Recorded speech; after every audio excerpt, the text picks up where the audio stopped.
crash of TWA Flight 800.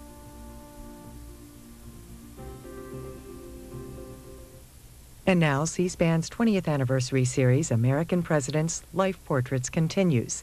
This week, our focus is the nation's ninth and shortest-serving president, William Henry Harrison. In a moment, we'll take you live to Tippecanoe Battlefield in Battleground, Indiana, to look at his life and character and to take your phone calls.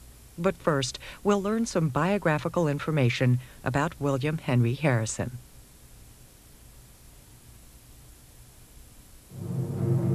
Gentlemen and fellow citizens, perhaps this may be the last time I may have the pleasure of speaking to you on earth or seeing you. I will bid you farewell, if forever. Fare thee well. His statement to supporters before leaving for Washington proved prophetic. On April 4th, 1841, 1 month to the day after he was sworn into office, William Henry Harrison died. On a cold and rainy inauguration day, Harrison had stood before the crowds at the Capitol without a hat and coat and delivered a record 1 hour and 45-minute long speech. He caught a cold that eventually turned into pneumonia. At age 68, he was the first president to die in office. The elaborate burial ceremony, which included services in the East Room and a White House draped in black, became the template for future funerals of presidents. William Henry Harrison was born into the aristocracy of Charles City County, Virginia, on February 9, 1773. His father, Benjamin, was a signer of the Declaration of Independence. He attended Hampden-Sydney College in Virginia for 2 years, and later enrolled as a medical student at the University of Pennsylvania. When his money ran out following the death of his father, he left the university and joined the Army. Lieutenant William Henry Harrison met Anna Sims when he was 22 and she was 20.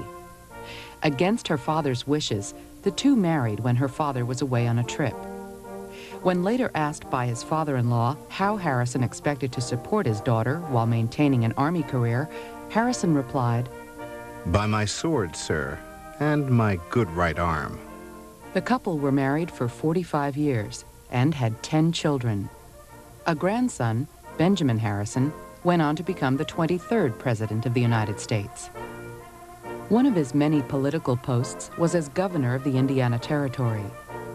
For those 12 years, he mainly lived at his estate called Grouseland in Vincennes, Indiana, and was closely involved in Indian affairs. He earned his nickname, Old Tippecanoe, in 1811 after the Battle of Tippecanoe, in which he and his troops defeated over 600 Shawnee Indians and allies from a dozen other tribes. That battle, along with the subsequent War of 1812, brought Harrison to the nation's attention. In October 1813, thousands of British and Indians were defeated and many lives were lost, including the Shawnee leader Tecumseh during the Battle of the Thames in Ontario, Canada. The conflict secured both the Northwest and Harrison's reputation as war hero. William Henry Harrison was over 6 feet tall, with disheveled brown hair that turned gray by the time he was elected president. Observers said his appearance was as pleasant as his personality. A humble and charitable person, he was unpretentious and had a lively sense of humor. He was also a religious man who worshiped in pew 54 of St. John's Episcopal Church when he was in Washington. His military reputation, combined with his placid personality, were reportedly the reasons why the Whig Party chose him as one of 5 candidates in 1836. Martin Van Buren won the election that year, but the tide changed in 1840 with the birth of modern-day campaigning. Like the rushing of mighty waters, waters, waters on it was Harrison was portrayed as a backwoodsman who drank hard cider, lived in a log cabin, and fought Indians. Van Buren's upper-class image lost its appeal, and Old Tippecanoe and Tyler, too, his running mate John Tyler from Virginia, were elected into office. His term was short, but the message of his presidency was not lost. His final words were, "I wish you to understand the true principles of the government. I wish them carried out. I ask nothing more.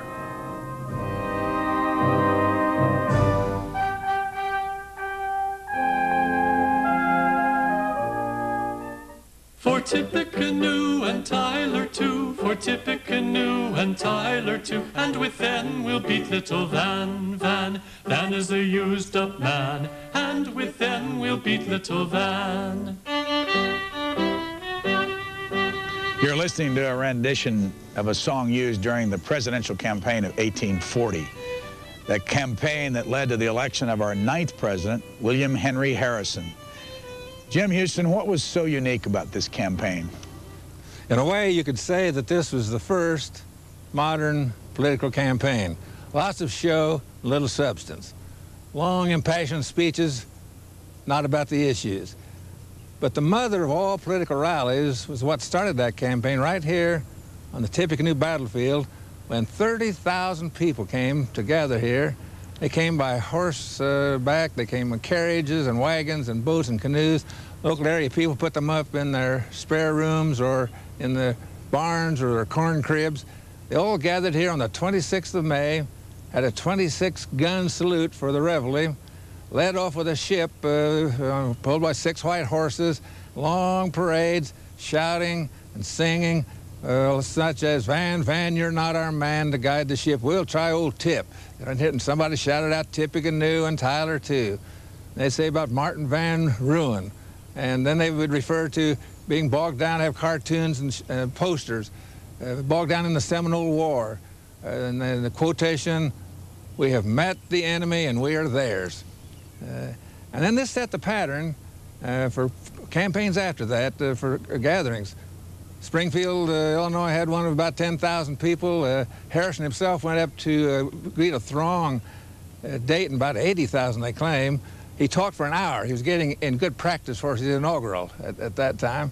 He went up and met a group, Detroit, in the rain, and it didn't stop them. And I should say here, at this political rally, it had rained for 4 or 5 days incessantly. And yet they came right through the mud and everything else. If you can imagine, in that day, and the sparsity of population and transportation, 30,000 people right here at this field. This is a beautiful day, our most beautiful day that we've had in this series, and today we continue our series about American presidents, looking at the life of William Henry Harrison, who served the shortest term of any president, but had a distinguished military career. Today we visit the location of one of the most noted battles, the Tippecanoe Battlefield, here in Battleground, Indiana, a small town outside of Lafayette, Indiana, 8 miles from the center of Lafayette, and about an hour's drive from Indianapolis and about a 2.5-hour drive south of Chicago. Today on this program, you're going to meet Jim Huston, Professor Jim Huston, who's a author, 12 books, and also a book called Counterpoint, Tecumseh versus William Henry Harrison, and Cindy Bedell, who's the site manager of the Tippecanoe Battlefield, and Doug Clanin, editor of the Harrison Papers, 1800 to 1815, with the Indiana Historical Society. Now, Jim Huston, 38 years ago, I spent over 100 hours in your class over at Purdue University, you teaching me history, and I want to know why in all that time you never brought us to this battlefield. We didn't have time.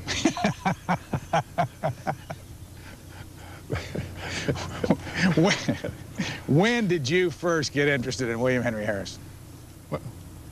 When I first learned to hear and to talk and to read. Everyone in Indiana, I think, are interested in William Henry Harrison and Tecumseh. Those are the 2 big heroes, the 2 great rivals during the time. But so early in the school days, we'd heard all about that. We see schools named for him and so on. But really, I began to study him a little bit more, I would say, long about in the 50s. I began to pay more attention to it and then to read his letters and documents. And so since then, I've paid attention to it and had special interest in seeing what he had done. Who was Tecumseh? He was the great war chief of the Shawnee and the great rival of Harrison. They met each other a number of times. First, when Harrison was with Wayne at the Battle of Fallen Timbers, and Tecumseh was there with Blue Jacket on the other side. He met him a couple of times at Grouseland, his home in Vincennes, for conferences. He was in battle at Fort Meigs in Ohio, where Tecumseh was leading the Indians there with the British. and battled there. And finally met him at the Thames, which was the end of the trail for Tecumseh. What are the most interesting things about William Henry Harrison as a person? He had a good personality, and I think one thing that we tend to think of him as an old man. He was old. He was the oldest one ever inaugurated for president until Ronald Reagan. But many of his accomplishments were as a young, vigorous man. Now think of what he did as a young man. When he was 25, he was appointed Secretary of the Northwest Territory. That'd be like Secretary of State of a state. You know the Northwest Territory, the 5 states, Ohio, Illinois, Michigan, Wisconsin, and so on. Third of Minnesota. At 26, he was the first ever to be a delegate from a territory and a delegate to Congress, and sponsored a land bill there, which is very important, we may mention later. At 28, appointed governor of the Indiana Territory, which included everything above. See, Ohio was detached then. All the rest, the old Northwest, was called Indiana Territory. At 38, he was leading the war against Tippecanoe. Tecumseh, incidentally, was not here at the Battle of Tippecanoe. He had gone south, and so his brother, the Prophet, was the one who was in charge. Buried in North Bend, Ohio, spent a lot of time in this state, was born in Virginia, and we've got some video showing the Berkeley Plantation. What's that? Berkeley Plantation, that was a big plantation. It had a regular farm for all kinds of products, but it had shipping facilities right there on the James River. Tobacco, of course, was the great export crop, and that's where Harrison had his first schooling, with a tutor and a little schoolhouse right there at Berkeley Plantation. Have you been to this house? Yes. How many Harrisons live there? You have any idea? I never counted them up, but a great many. See, his father was Benjamin V, called the Signer. He signed the Declaration of Independence. He was a big man, about 250 pounds or something like that. And interestingly, his father was opposed to the Constitution. And so was Patrick Henry and some of the others. And Virginia had some opposition. But when he was adopted, he was the one who pretty much made peace. I'm talking Benjamin, his father. And other Harrisons lived on there after. And what you saw, that Berkeley Plantation, is not very far from Williamsburg, for those of you who have been to that area. And just down the road about 10 miles is where John Tyler was born. Right. How did William Henry Harrison and John Tyler come together? Of course, they were family neighbors, and all the neighbors were closely associated. That's the place which is called Sherwood Forest, call that now. So they knew each other then, but as they grew up later, their political views were not necessarily always corresponding. Tyler was a little bit more of a states' rights, pro-slavery person than Harrison was, but what they shared in common was opposition to Jackson and Van Buren as they grew older in politics. We'll put the numbers on the screen. We want you to join us, as you always do, with your interesting insights and questions for our presidential series. You can see the number there, 202-624-1111 if you live in the Eastern or Central Time Zone, 202-624-1115 if you live in the Mountain or Pacific Time Zones. Let's jump from here to the inauguration, because it's often talked about. Why? Well, a great many features to that. First of all, it had the long, about a 2-mile procession. And Harrison went up there on his white horse, bareheaded, was waving to everybody without an overcoat, big cloak. It was a cold, raining, sleety day. Went up to the Capitol. Tyler was sworn in, and he came out to meet the crowd. They estimate that as 50,000 people. He'd gone back to Berkeley to write his inaugural speech, 48 pages. And he came back up there. Now, what I should say, if we have a chance, we should say how he got there in the first place. He left from Cincinnati by steamboat called the Benjamin Franklin. Another boat was warning he was coming, and everywhere along the way, they're all waving, get out in big crowds. It was just like Washington when he went to New York in his inauguration. He had a banquet in Pittsburgh, and he went on to Wheeling, West Virginia, went up to Monongahela, and then at Brownsville he took a carriage. And the carriage had pictures drawn on it of his career. He went on to Frederick, Maryland, and Baltimore, got a train, arrived at Washington in a snowstorm on his birthday, February 9th, 1841, went to the Gadsby Hotel, and then he called on Martin Van Buren at the White House, made a courtesy call. Van Buren brought his whole cabinet to call on him at a return call, which is unprecedented. And then he invited Harrison to have dinner at the White House, and he had conferences and all that. Well, when he got back from Berkeley with his speech, and he showed it to Daniel Webster, and he approved it, made a few suggestions, and it showed it to Henry Clay, and he made a few. Webster later said he told some friends he'd read the speech, he had killed 9 Roman proconsuls deader than smelts. Harris liked to fill it with references to the Romans. Well, he got out there and he spoke for an hour and 45 minutes.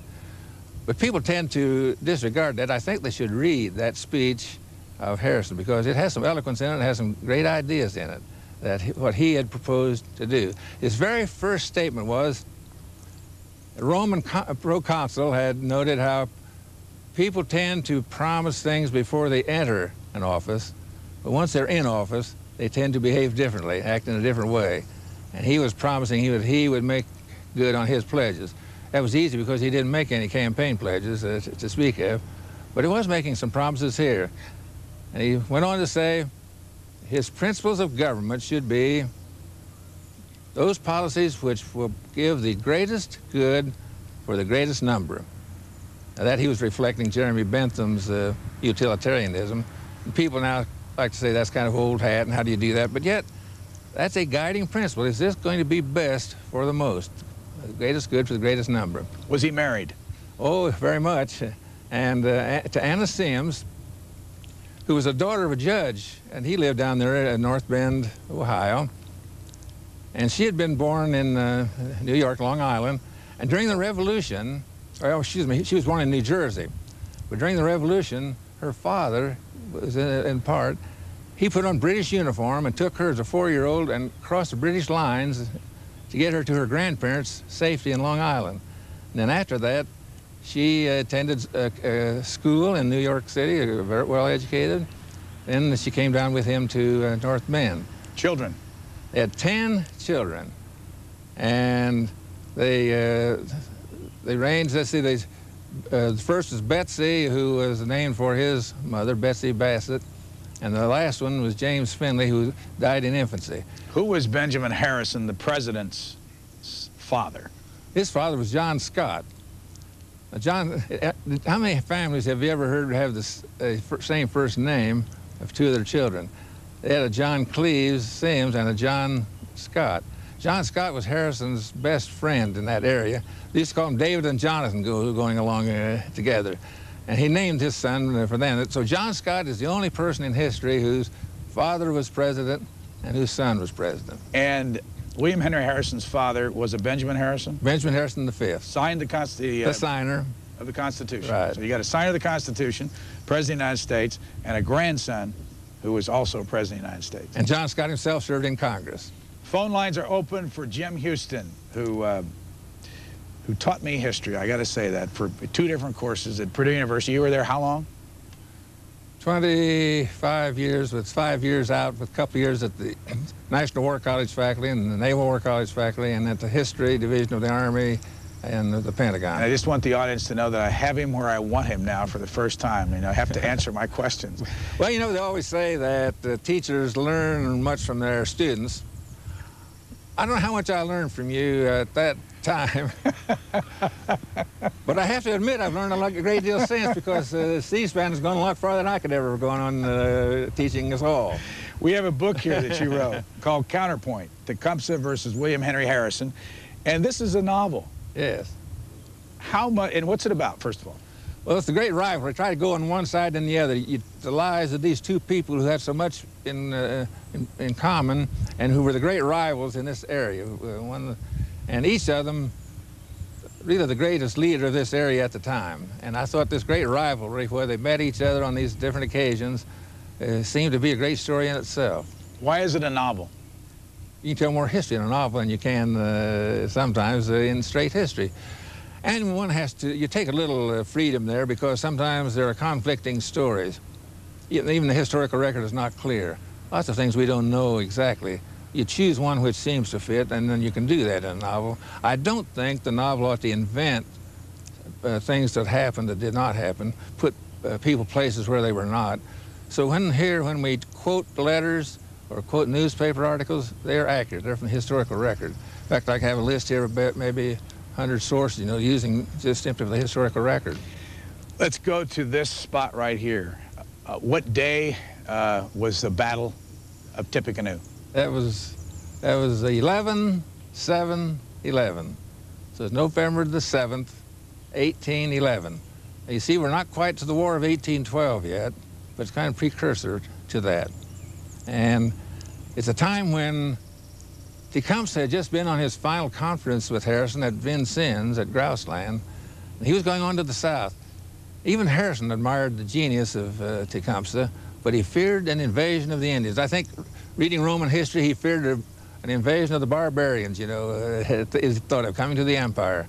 And he thought he ought to come up here. I think he thought by getting a strong army, he could come up here and perhaps get what he wanted without a battle. How far is Grouseland or Vincennes, Indiana from here? It's about 120 plus miles, I think. Right down the Wabash River. How many people were killed here, and who were they? Each side, there are about 32 killed, and some died of wounds and so on.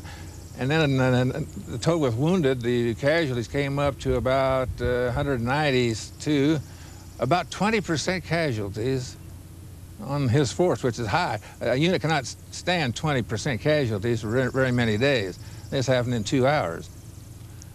But this is a night battle, and many prominent leaders, you'll find many Indiana counties are named for people who were here, like Davies and Spencer and Bartholomew and so on and so on. And they were leaders from all around, and many from Kentucky, and some regular forces, regular regiments from the U.S. infantry. This is called the Battle of Tippecanoe, yes. And right out here is a railroad track. Belongs to the Amtrak now, used to be the old Monon Railroad. Well, Harrison didn't use that. He came on foot most of the way. Right beyond that's the Wabash River, and then there's the Tippecanoe River. Why is this area named Tippecanoe? You have any idea? Well, the Indian name, and they themselves referred to their town as Tippecanoe. Others tended to call it Prophetstown, and that was Tecumseh's brother. The junction of the Tippecanoe is just a short ways up to the north here into the Wabash. And their village is over near the banks of the Wabash. Between here and their village is kind of a swampy land. And this was kind of to become the capital of Tecumseh's federation. His dream was to unite all the Indians into a great confederation which would be strong enough to hold the area against the further encroachments of the white settlers. Where did you grow up? Indiana. Where? Fairmount. Where's that from here? What do you mean, where is that from here? Lafayette is about 70 miles west of Fairmount. Where'd you go to school? Fairmount. Where did you go to college? Indiana University. I had the AV and the AM at Indiana, and the PhD at New York University. When did you first get interested in history? When I was always interested. I think my middle school, my 5th grade teacher was a very good history teacher, and my high school history teacher all the way through. I had good history teachers, and I always was interested in it. And when you went to college, what did you study in history? What part of history? You had to have several fields. I used mostly American history there, and then later, usually American, modern European, and then went off into some military history. We're here at the Tippecanoe Battleground in Lafayette, Indiana, or at least 8 miles from Lafayette, Indiana. I guess people who live here like to call it Battleground.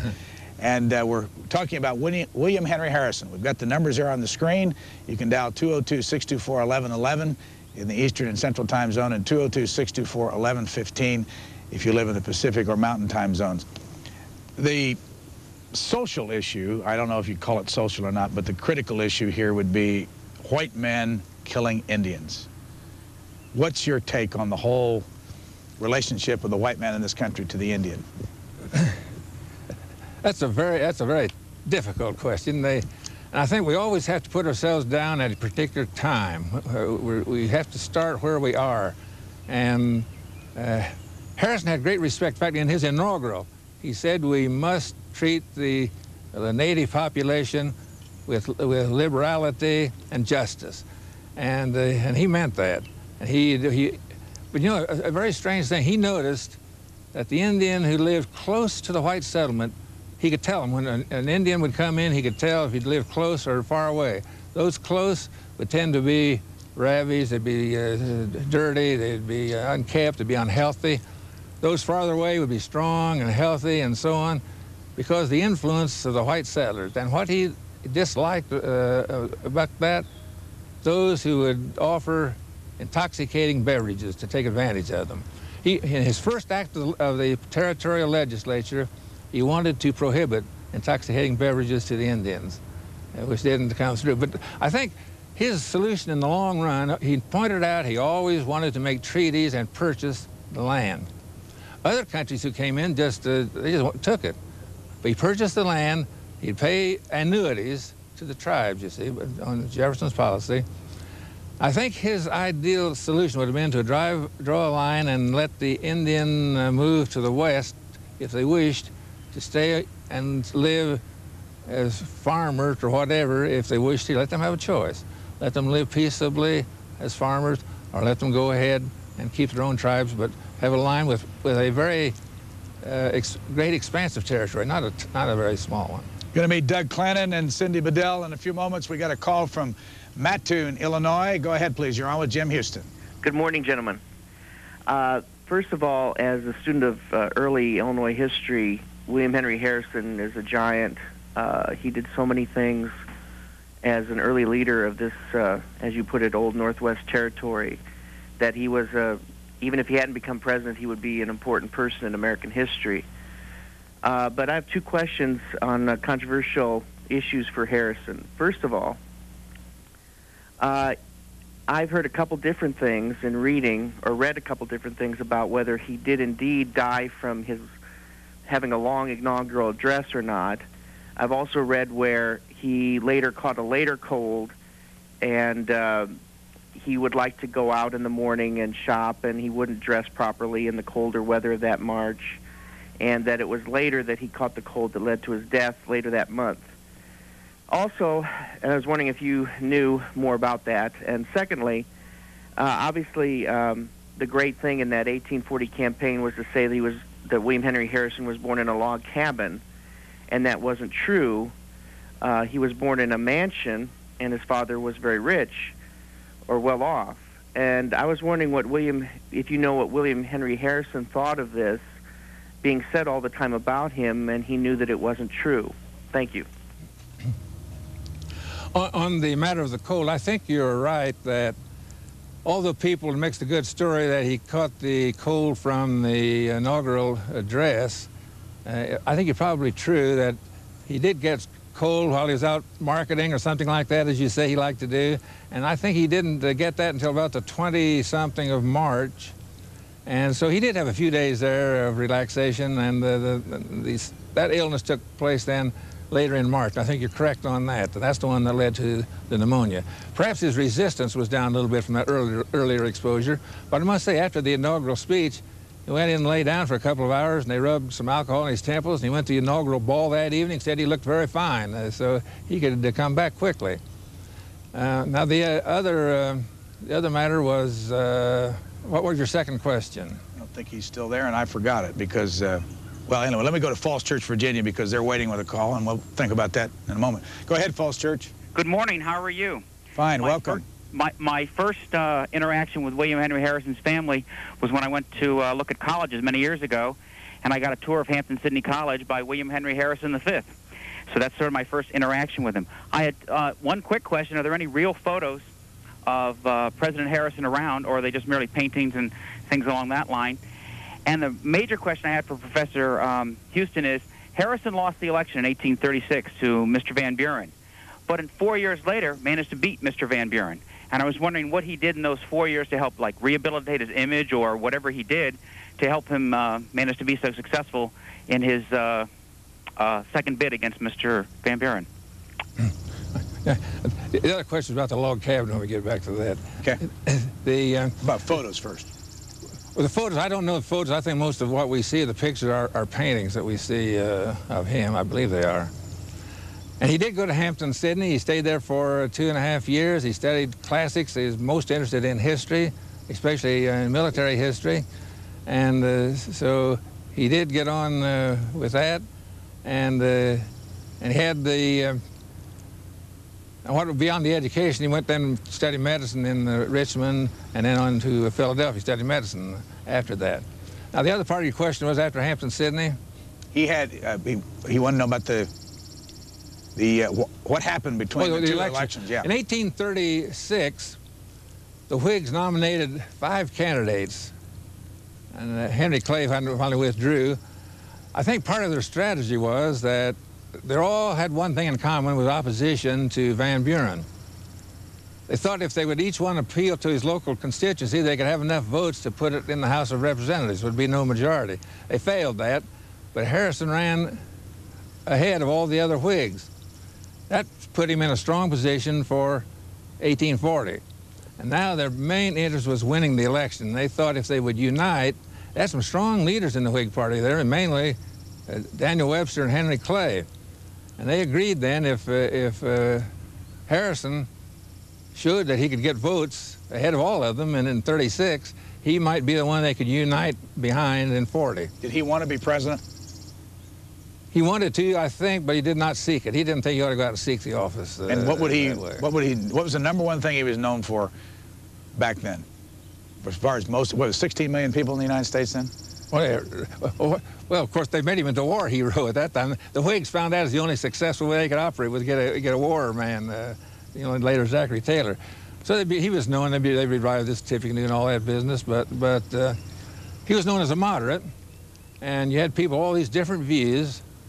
And they had the National Convention at Harrisburg, the first Whig convention. The only first conventions they had were in the 30s, you know. So they had the convention in 1839. Talk about long campaigns. They started their national convention in December 1839.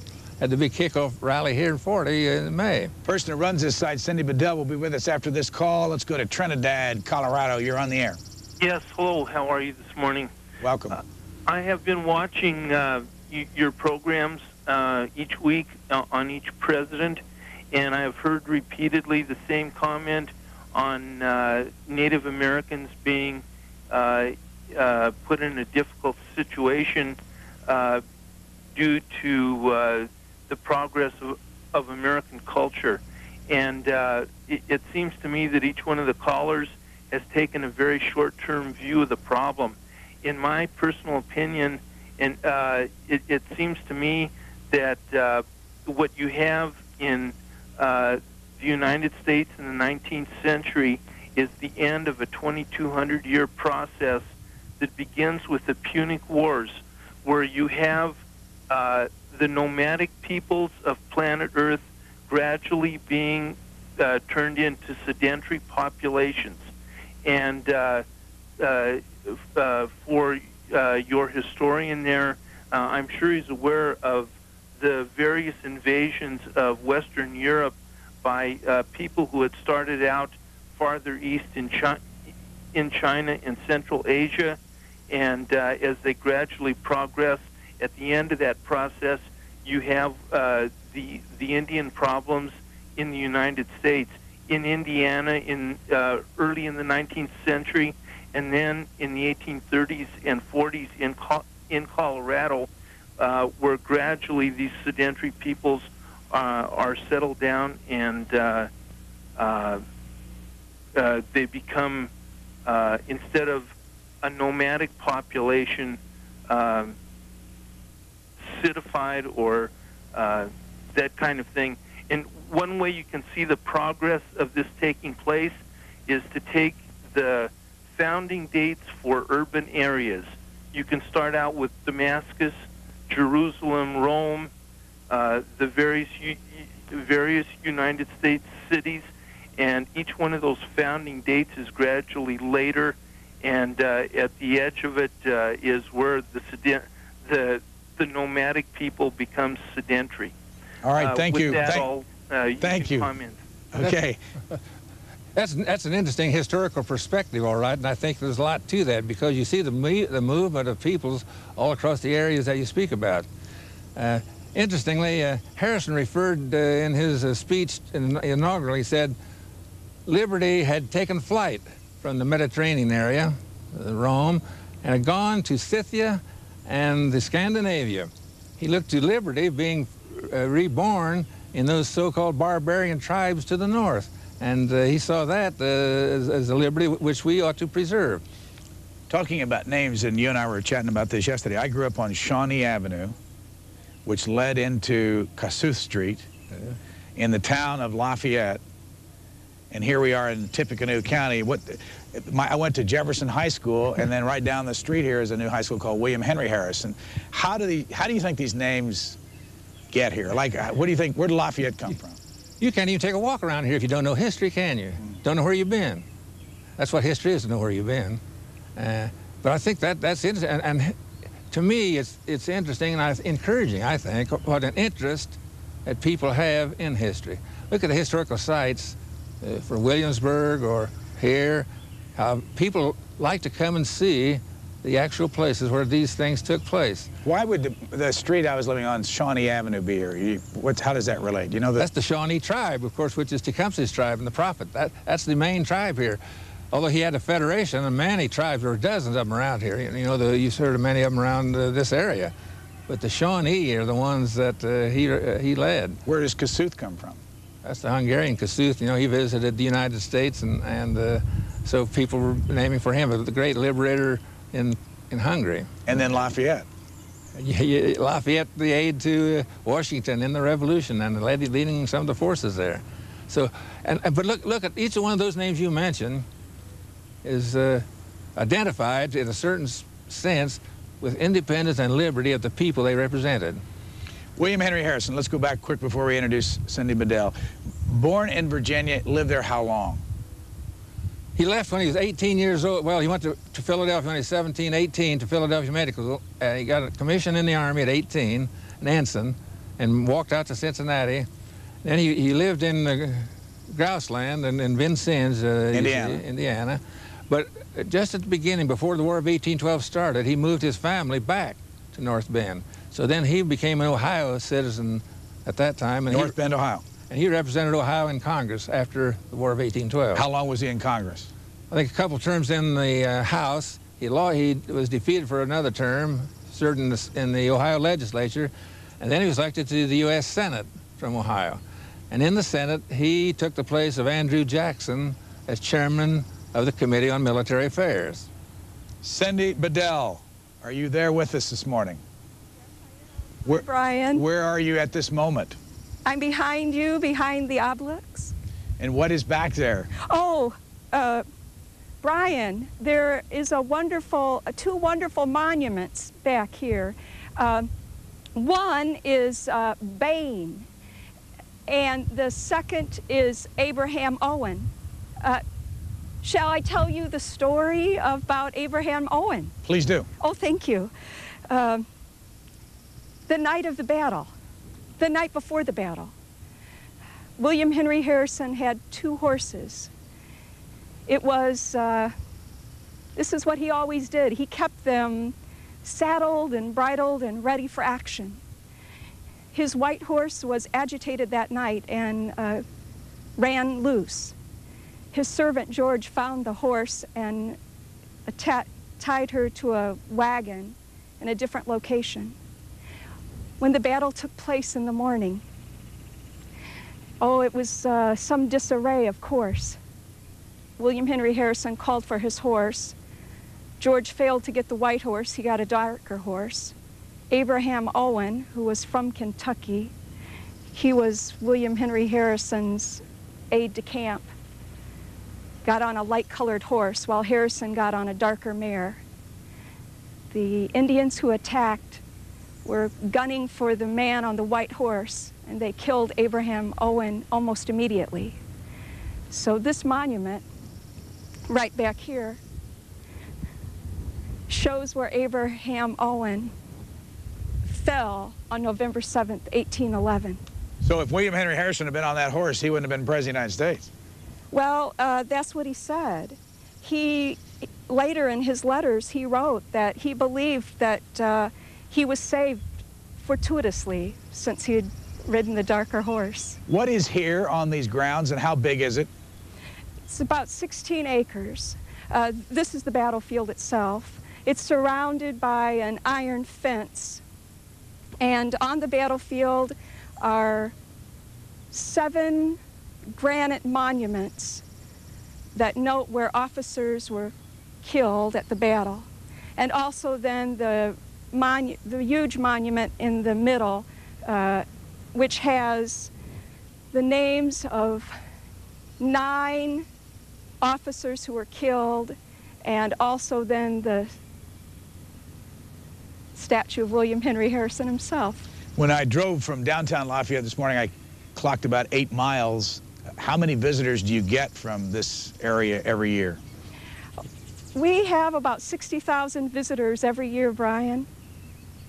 Who maintains this spot? The Tippecanoe County Parks Department maintains these grounds, and that's why the battlefield always looks so beautiful. And the Tippecanoe County Historical Association maintains the museum. What's in the museum? It's a wonderful, wonderful little museum. We have artifacts that show military lifestyle, and also some very interesting artifacts that show these woodland Indian lifestyle. We have the little statues that you can buy if you're a collector of this kind of thing, of Tecumseh and others right there, and they're on the screen at the moment. Who did these? Randy Beaver is the artist. He is a board member for the Tippecanoe County Historical Association, and as you can see, he is a great artist, and this is one of his hobbies, and we're happy to sell these in our store. How expensive are they? Oh, $100 to $165. They're hand-painted and very wonderful. And then you have the little, the statue, or the 3 little soldiers on there next to it, next to Tecumseh. Who is that? Right. Those represent the soldiers who fought at the Battle of Tippecanoe. For example, a soldier from the 4th Regiment, another Davies Dragoons, and then a 3rd Spencer's Yellow Jackets. Cindy Bedell, how did you get involved in all this? I am a very lucky person. I love history, I love teaching about it, and... How long have you done it? 9 years. Where did you come from originally? Valparaiso, Indiana. How many years have you been in the Lafayette area? Oh, about 24. If someone wants to either contact you, what's your telephone number here? Area code 765-567-2147. I'll give that out in a little bit if somebody wants to write that down. Okay, great. How expensive is it to visit the museum? It's not expensive. We have a small admission fee. Adults are $3. Students, AAA motor members, and children are $2. And if you would like to schedule a guided tour, please give me a call. Cindy Bedell, thank you for joining us. Thank you. We're at the Tippecanoe Battlefield. We're talking about the 9th President of the United States, William Henry Harrison. And we're going to be here taking your calls for the next hour and a half or so. Jim Huston is our guest in the hot spot out here near the obelisk. I know you're thinking about things you want to say. I can just tell by looking at you. I sat in your classroom too long. Well, no, just to follow up, the Indian plan had been to, they chose 100 Indians under Chabonnet to assassinate Harrison. So he was a target. And they're the first ones who led off, and they went all the way around to the other side to come in from that corner. And then after Colonel Owen had been hit, Harrison actually was, the horse was shot out from under him one time, and his hat was shot another time. He just kept right on going, and Chabonnet claimed that one time Harrison passed right by him, and he had his gun right in his sights, and the Master of Life told him not to pull the trigger. By the way, before we go too far, you've got this huge cane that you're walking around with there, which I know you don't need, but you carry it as kind of a symbol. But what is this right here? Well, in the old days, people had a common saying when they off on an enterprise, the goose honks high. That later became a saying in more recent times, the goose hangs high. In fact, there's even a play called that. So we call this around for the Harrison period, that this is appropriate, the goose hangs high. I always carried a shillelagh or something like that when I went to class. I don't remember that. Keep students in line. Murrieta, California, good morning. You're on with Jim Huston. Good morning. I wonder if Jim would comment about the 10 o'clock treaty and Harrison's involvement with it. Which treaty? 10 o'clock treaty. You know that? Tell me more about the 10 o'clock treaty. It was a treaty with the Indians that established a line through Indiana. Well, that sounds like the Treaty of Fort Wayne. That the one you mean? I know it as the 10 o'clock treaty. Well, he had a big conference, and you know, his tutor in military and Indian affairs was Anthony Wayne. After the Battle of Fallen Timbers, Anthony Wayne had a big meeting at Greenville, Ohio, and formed a treaty and drew the lines partly through Indiana and Ohio. And Wayne went all around to each of the tribes in advance to tell them what he wanted and explain to them and get their agreement. So when they had the big conference of over 1,000 Indians came together and their leaders, then they accepted his Treaty of Greenville. It was kind of along that pattern that Harrison followed. He had an earlier conference at Fort Wayne, about 1804 or something, but 1809 was the Treaty of Fort Wayne. And he went up there and he met, the 1,200 Indians met there. And he again would go around to the tribes who were represented and try to get their agreement. He came away very satisfied with the Treaty of Fort Wayne. It added about 1.5 million acres of land to open to settlers in return for the payment of annuities to each of the tribes, mainly the land in the Wabash Valley and the valleys of the White River, east and west fork of the White River. So that opened up all that land for settlement. His policy was no settler should go in unless there had been a treaty settlement for it. Now, the catch to this was Tecumseh and the Prophet were not there. Little Turtle, who had been the old chief, the Shawnee, he gave his blessing, but Tecumseh was furious.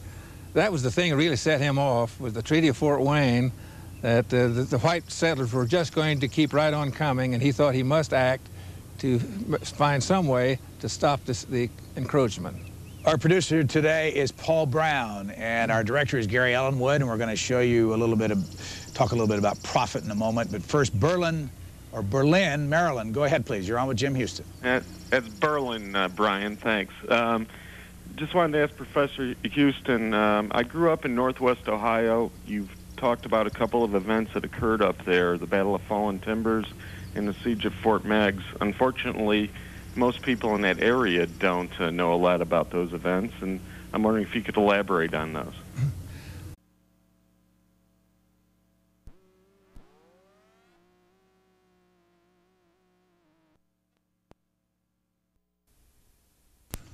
There are a couple of big things up there. One, the Fort Meigs, and one's the launching the invasion of Canada. Now, Fort Meigs, Harrison built there, and he was very careful to put entrenchments, big earthworks inside, and so that he could hold it against the bombardment of artillery and mortar fire. He did suffer some casualties, but here Tecumseh led the Indians, Proctor the British, and they came and they surrounded the fort. They sent in a lieutenant there to ask his surrender. Harrison replied, if you take this fort, you'll be with much more to honor than the taking of 1,000 prisoners surrender. He's not going to surrender. Everybody cheered. He stayed surrounded. Governor Worthington of Ohio came through secretly. He heard that reinforcements were on the way from Kentucky under Green Clay. And a couple of associates with an Indian guide, and they went over to the fort, made their way across Ohio, took a message and sent on an arrow into the fort to tell Harrison to hold on, that reinforcements were on the way. And he went out and met them, and he gave orders then for a foray out of the fort. They got carried away. They went too far. The foray did and got ambushed by Tecumseh. But on the whole, he held. He won at Meigs.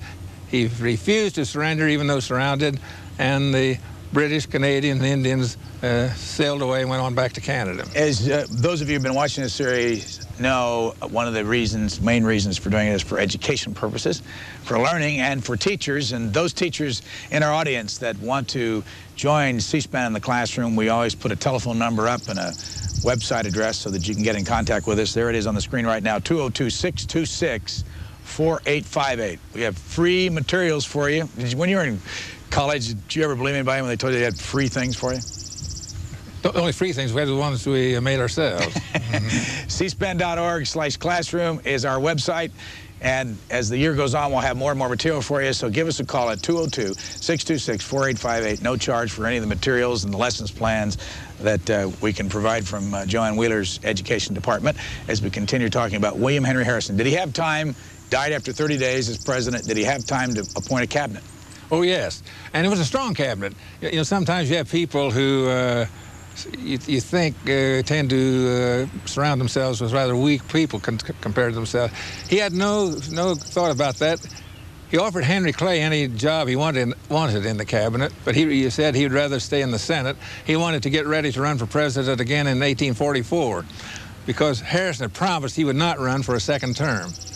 But he appointed Daniel Webster, Secretary of State, John Crittenden, Attorney General, John Bell of Tennessee, a later presidential candidate, was Secretary of War, Ewing of Ohio, Secretary of the Treasury. Did he get any appointments to the Supreme Court? No, it wasn't time for that. Raleigh, North Carolina, for Jim Huston. Go ahead, please. Oh, good morning. How are you guys? Fine. Welcome. Oh, yes. Nice to talk to you. You know, historians today like to rank presidents, Nixon and Roosevelt and Johnson and Kennedy. How would, in that same vein, how would Mr. William Henry Harrison be ranked, with his personality and also his presidency? How would it rank in history? He usually just jumped over because he has such a short term, but I think he would have ranked fairly high. I don't think he would have been down with those lower ones that you were thinking of. I think he would have been fairly high in the ranking. I think, one of Harry Truman's favorites was James K. Polk, and perhaps he would have been along about there. Tyler was a fairly strong president, but he had political problems. I think Harrison would have ranked high, and I think Harrison should rank higher than he usually is as a military commander. We often kind of overlook his contribution when we think of our military leaders. We think of Washington and then Grant and Sherman and Lee and so on. I would put him up fairly high with our military leaders and our presidents. How tall was he? According to what I've seen, he was 6'2" when he was 18 years old. Do you have any idea what he would have sounded like?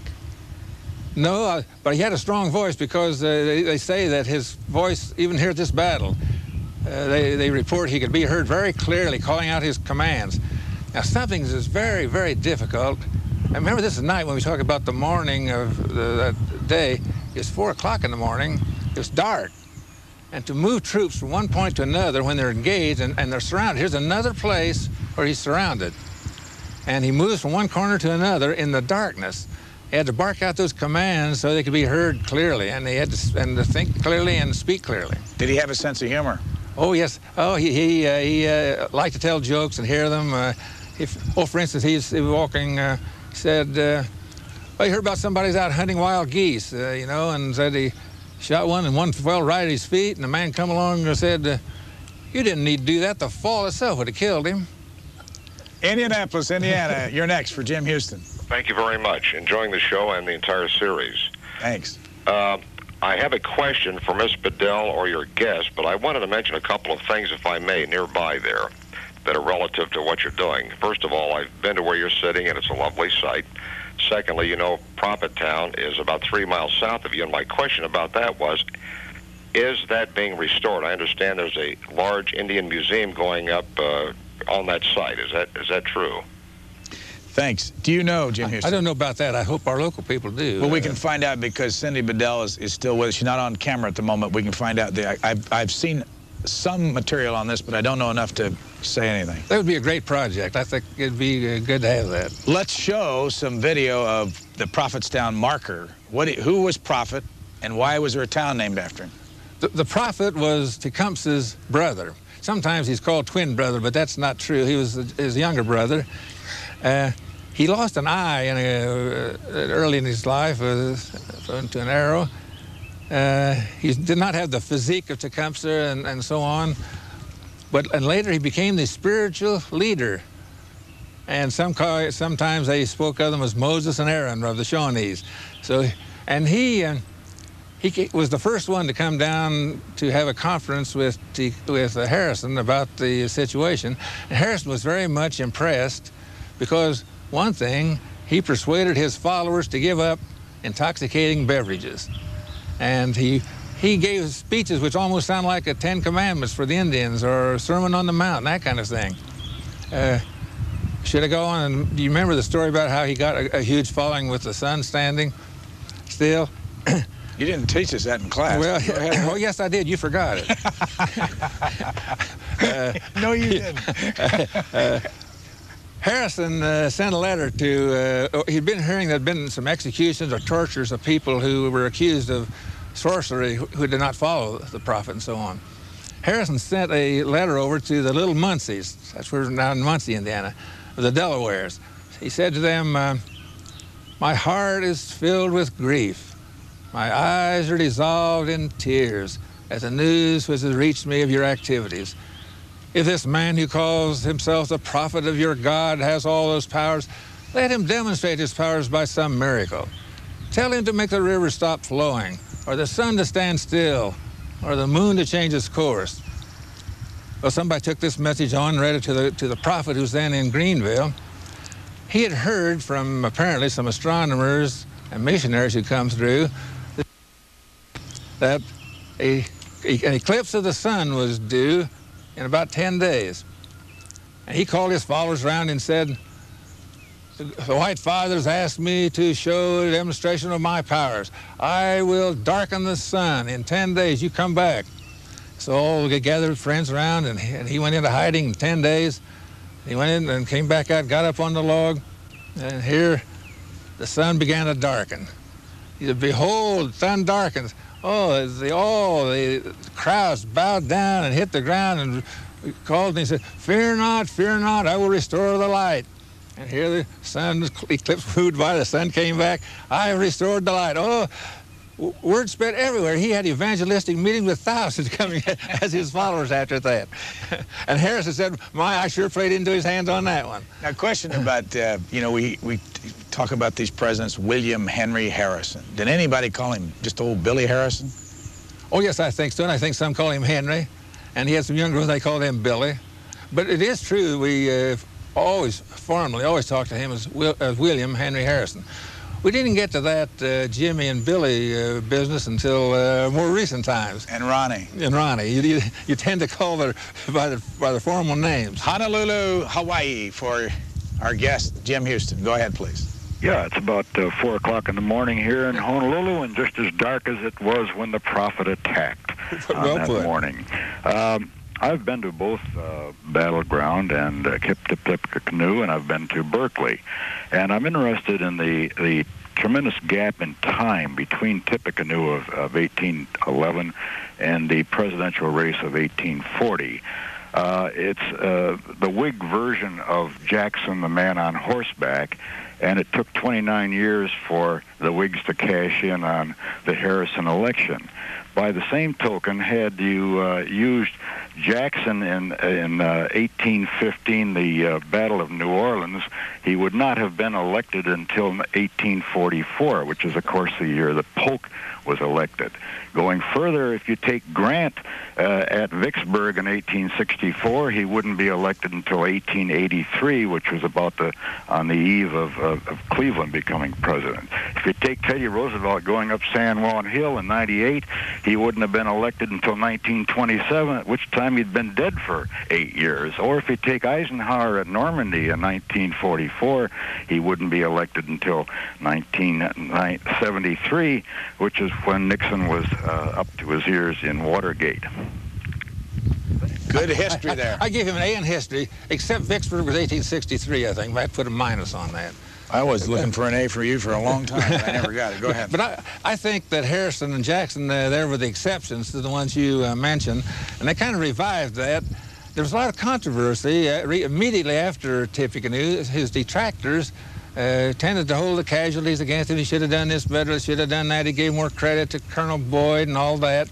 But then it was revived at the time in the political sense. And his participation in the War of 1812, which perhaps is even more of a military feat. And for that, interestingly enough, in the House of Representatives, they voted him a gold medal for his victories in the War of 1812 at the Thames and so on. The Senate refused to pass it. And then Governor Shelby, who was with him in the Army at the Thames, spoke out strongly in his favor, and they finally repassed it and restored his gold medal. See, that was going on in 1818, so there's more controversy and coming around in his favor, and so it just tends to keep coming on that way. We're at the Tippecanoe Battlefield Park near Lafayette, Indiana. We're about 8 miles from Lafayette. Lafayette is located about 60 miles north of Indianapolis, about 2.5 hours south of Chicago. Our guest is Jim Huston, who taught history for about 25 years at Purdue University and also was the Dean of College for 12 years at Lynchburg College in Lynchburg, Virginia. Has written 12 books, including this book that we have here, this heavy book, Counterpoint, which I assume is still available. Well, it's out of print. It's available right here. This is the last place you can get it, as far as I know, is here at the Tippecanoe Historical Association. And you can also buy it at the Berkeley Plantation, where he was born, where William Henry Harrison was born. Next week, our 10th president, John Tyler, who lived right down the street from him, John Tyler, a Virginian, yes. We'll focus on that from the Sherwood Forest Plantation, which is right down the street from where William Henry Harrison was born. How did John Tyler get on that ticket in the first place? Here they began that practice which has become common of balancing the ticket. That Harrison was looked upon as being more moderate on states' rights. He was looked upon, he denied being an abolitionist, but he was in favor of emancipation. He wanted gradual, compensated emancipation, whereas Tyler was regarded as more pro-slavery, more pro-Southern in a sense. So this way they could kind of balance the ticket out, you see. Were they friends? Yeah, they were friends. You see, they didn't, but not very close. But he did. He was with him down there when he wrote his inaugural, and they traveled together when they went back to Washington. You said that William Henry Harrison had 10 children. John Tyler had 14 or 15 kids. What was going on back then? Well, the reason Harrison was away so much, otherwise he might have had 14. Akron, Ohio, you're next for Jim Huston. Yes, good morning, Brian. Good morning, Professor. I have two questions. The first question that I have is that from my own reading of history, I know that the 1840 campaign more or less marked the beginning of modern presidential campaigns where they have an organized effort to win the presidency. And since Harrison didn't take a personal role in promoting his own campaign for president, I would like to know, maybe if you know, who organized or conceived of the log cabin and some of the themes that were used in the campaign. The second part of my question is that I know Harrison was our first Whig president, and the leading, if not the leading, or one of the leading Whig figures of the era was Henry Clay, and I was wondering if you could elaborate a little bit on Harrison's relationship politically and professionally with Henry Clay. Yes, Clay was the outstanding leader, and they did. He showed, as I mentioned earlier, he showed his inaugural speech to Clay, and he consulted with him on the cabinet and that sort of thing. And it was the first modern campaign in a sense. They don't identify certain one as responsible so much other than you mentioned. And Webster was another strong leader of the Whigs. I think the thing got rolling when they were disparagingly referring to Harrison as some Democrat who said something to the effect in one of the newspapers, "Oh, give old William Henry a keg of cider and a log cabin, he'll retire peaceably." And then everybody picked that up, even though he was born in a mansion and lived in a mansion in Vincennes. He got identified from the West, the log cabin, the hard cider, coonskin caps, and all the rest of it. And that just played all together and is the various different elements of the Whig Party. It wasn't very much of a unified party even then. It had many different elements united by common opposition to Van Buren, a desire to win. And of course, some of our modern parties, sometimes they'd rather lose. They'd rather lose than to make compromises. They'll pick out some single issue and hang on to it. The Whig was not a single issue party. They were a no-issue party, practically. So they had this common opposition, and they wanted to win. And that made it tough, too, because Jackson had brought in the spoil system. Now the Whigs wanted the spoils. And that was part of Harrison's undoing. The office seekers just hounded him to death in the White House. That may have attributed as much to his pneumonia as going out shopping. We're going to talk to Doug Clanin in a few moments from the Indiana Historical Society. And we're going to take a break also in a couple of minutes. You know, you gave me this cheat sheet before we started. I don't ever remember you handing me anything like this in class when I was in your class. I always give you a syllabus. You never read it. But they weren't the... But this is the sheet you want me to ask you about these questions here, and I'm afraid that we've only got an hour left, and I might miss some of these, so I better ask you a couple of them. But don't ever ask a question you don't know the answer to. But I do love to ask. I do love to tell you that I need short answers from you. I've never been able to do that. You wanted to ask about, or you wanted to talk about what Harrison's attitude was toward political parties. Yeah, he thought political parties really, their main function was to keep the other parties honest. To check on them, and he did not think they ought to be vehicles for patronage and for special interests. He was very much concerned about special interests. And one of his great statements was in his inaugural, he said, in the Roman, an English writer had said that in the Roman Senate, Octavius had a party, Antony had a party, but the Commonwealth had none. You've touched on this, but again, on slavery. What was his exact position on slavery? Did he have them? He brought 3 or 4 servants with him from Virginia as servants, but he made indentured contracts with them. You see, indentured servant contracts, and that's the way he got around that. A lot of them would make indentured servant contracts, which means that at a period they would be freed. But his position was, as governor of the Northwest Territory, he recommended that the prohibition of slavery in the Northwest Territory, that was in the Northwest Ordinance, prohibited slavery forever. The Congress should suspend that for the Indiana Territory for 10 years. He wanted to permit slaves to be brought in because most settlers were coming from Kentucky and Virginia and Tennessee and North Carolina. Allow them to bring their slaves to help develop the territory. Not slave trade. You could not introduce slaves alone or couldn't sell them, but if settlers brought their own, to have them come in. Well, that was referred to a committee in Congress by Park, the delegate. Congress approved it in committee. The House met as a committee of the whole. They approved the resolution to do that. Then when the whole House met, they refused it. So the Congress would not suspend that part. Last question before the break. We've learned that an awful lot of presidents, when they died and left office and all that back up until now, lost all their money, didn't have any, they were in debt and all that. What was his financial position when he died? I wouldn't call him a wealthy man, but he had large land holdings. And as a matter of fact, his sons and daughter and son-in-law took over his big farming areas in near North Bend, Ohio, and they made it prosper much more than he'd been able to do. He paid attention to too many other things. He was not a wealthy man in that sense as much as some of the others. I'll have to get back to some of those questions that you want me to ask you in a few moments. Jim Huston, our guest, Tippecanoe Battlefield, our location. William Henry Harrison, our president, the 9th in the United States. We're going to break for a couple of minutes.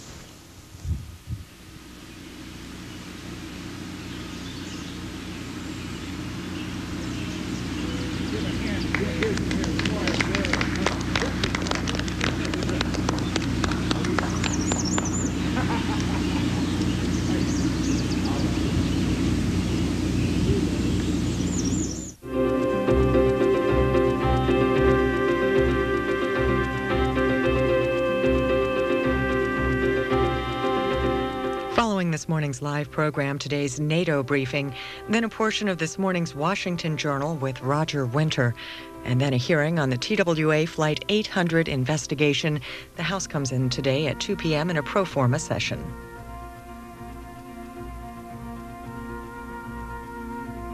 Here's a bit of background information on William Henry Harrison. Before becoming president, he served as Secretary of Northwest Territory. That was from 1789 to 1799. He was a delegate to the U.S. House for 1 year, and then for 12 years he was the governor of the Indiana Territory. From 1812 to 1814, he was a brigadier general, then a major general during the War of 1812. For 3 years, he was a U.S. representative. Then Ohio's state senator, that was from 1819 to 1821. And then a U.S. senator from 1825 to 1828. From 1828 to 1829, he was the U.S. Minister of Columbia.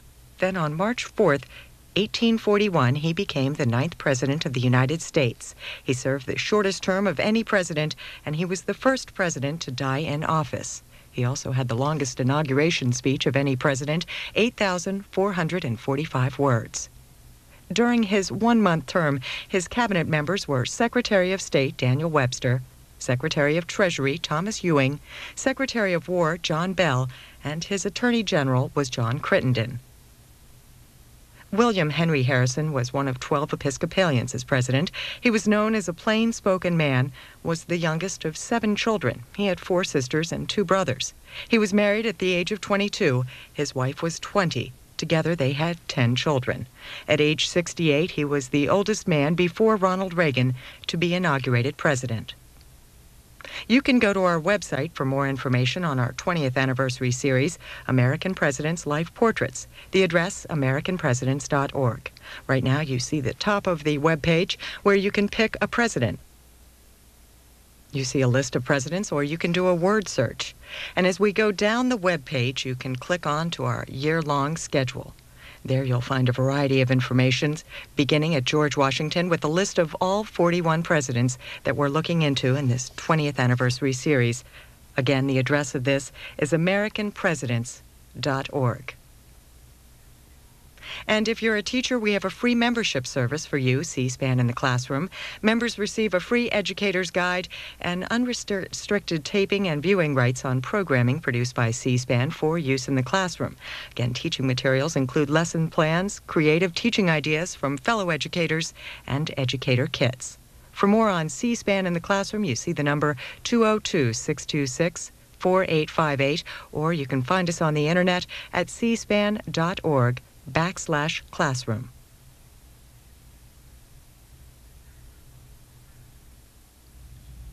If you'd like to be more involved in the American President's Life Portrait series, enter our contest. Here's how. Using what you've learned from the C-SPAN series, American President's Life Portraits, create a portrait of any of the 41 presidents using words, video, online, music, or art. 20 grand prize winners will be C-SPAN's guest in Washington, D.C. on President's Day weekend next year. That's February 19th to the 21st, 2000. For contest rules, check out the American President's website at www.americanpresidents.org. Or call us at 202-626-7963.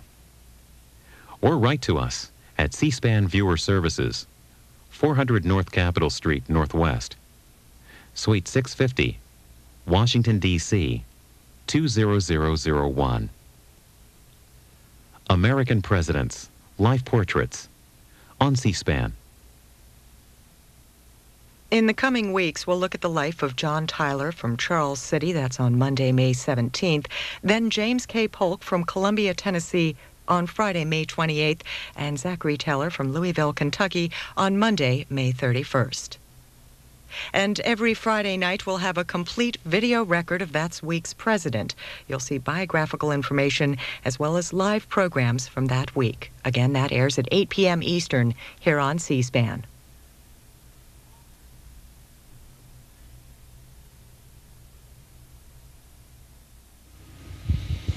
Welcome back to Battleground, Indiana, 8 miles from Lafayette, Indiana.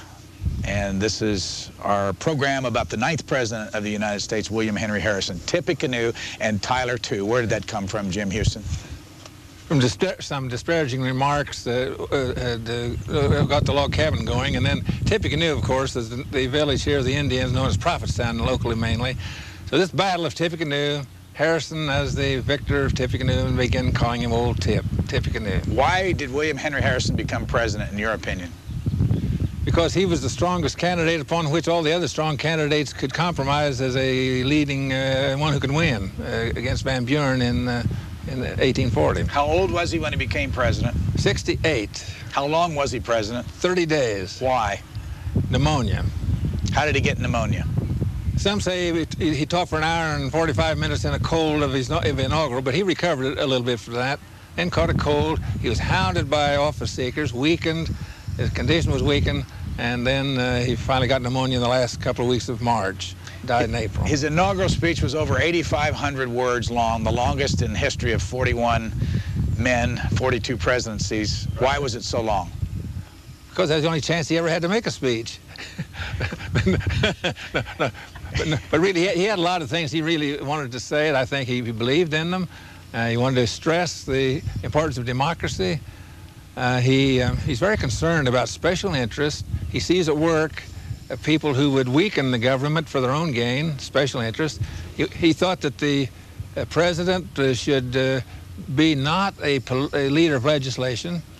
He should be a leader of the people. He should help protect the Constitution, and he wanted to make those views with people to know. Incidentally, one of his points he favored in that speech were the voting for representatives of the people of the District of Columbia. What was this country like in 1841? Most agricultural and frontier, of course. Much of this is very sparsely populated in this area. He presided over the greatest territory of any territorial official in our history.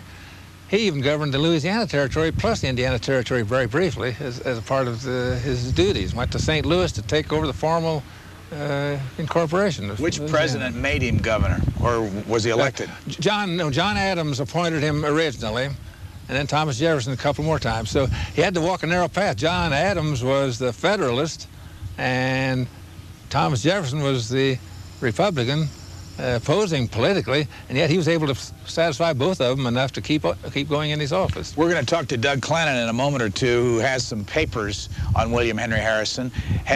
Is there much available? Oh yes. See, back in earlier period, Logan Esri put together 2 volumes of the messages and letters of William Henry Harrison. That was one of our major sources that he brought those together. We've got about an hour to go, and we're going to take your calls in just a few moments again. It's always a very important part of this whole process. But Doug Clanin is in the museum here at the Tippecanoe County Battlefield. Doug Clanin, good morning. Good morning, Brian. When did you get interested in William Henry Harrison? When I left the University of Wisconsin and came to the Indiana Historical Society back in 1980, they had long thought about doing a project to redo the Logan Esri edition of the papers of William Henry Harrison, 1800 to 1814. And 2 remarkable ladies, Dorothy Riker and Gail Thornborough. Gail Thornborough was the executive secretary of the society at the time, and Dorothy Riker was a 50-year editor with the Indiana Historical Society. They saw the limitations of Esri's edition of the papers of Harrison, and they'd long thought about doing this. But Miss Riker was very close to retirement, so when I came in 1980, she put me in charge of gathering the materials together. And we thought we could do it in a short period of time, but as it turned out, it was over a 15-year period of gathering documents and finally putting together a microfilm edition. And we'll be publishing the last 7 rolls sometime in the month of July. And what's that right behind you? Behind me is Grouseland, a picture of Grouseland. Where's that? Located in Vincennes, Indiana. It was built in 1803 and 4. And it's reputed to be the oldest brick house in the state of Indiana. Where are you from originally? I'm originally from Anderson, Indiana. Do you get any sense that people that live in this state, and I mean, before I ask you that, where does the word Indiana come from? The land of Indians, Indiana. And there were a number of tribes who lived in this area. And there was a great deal of influence, as Dr. Huston pointed out, a number of locations here in the state were named after Indian tribes and Indian leaders. Do you get any sense that people that live here know anything about this? Do they follow it at all? In some cases they do. I think there's a certain traditional element in the state of Indiana among the people. The people have born here. I think there's less of a transitory population in Indiana than probably any other state. And so I think there's a strong sense of place, maybe more than so than some other parts of the United States. We're going to take a call in just a moment. Do you have a letter you can show us there? Something that William Henry Harrison wrote years ago? Yes. I have a document here, Brian. Was written to Henry Dearborn, who at the time was the Secretary of War. And this I found in the LaSalle family papers in the Indiana State Library in Indianapolis. And this particular document, it shows, as Dr. Huston pointed out, this first paragraph here is the portion I'll be reading from. And it says, "For the last 10 or 12 weeks, I've been constantly engaged in receiving visits from the chiefs. He says they complain of ill treatment on the part of our citizens. They say that their people have been killed, their lands settled on, their game wantonly destroyed, and their young men made drunk and cheated of their peltries. The point of this whole letter is that he was very much shocked, coming in as a territorial governor, writing this letter on July 15th, 1801, that the settlers, the territory, extremely hostile towards the Native Americans.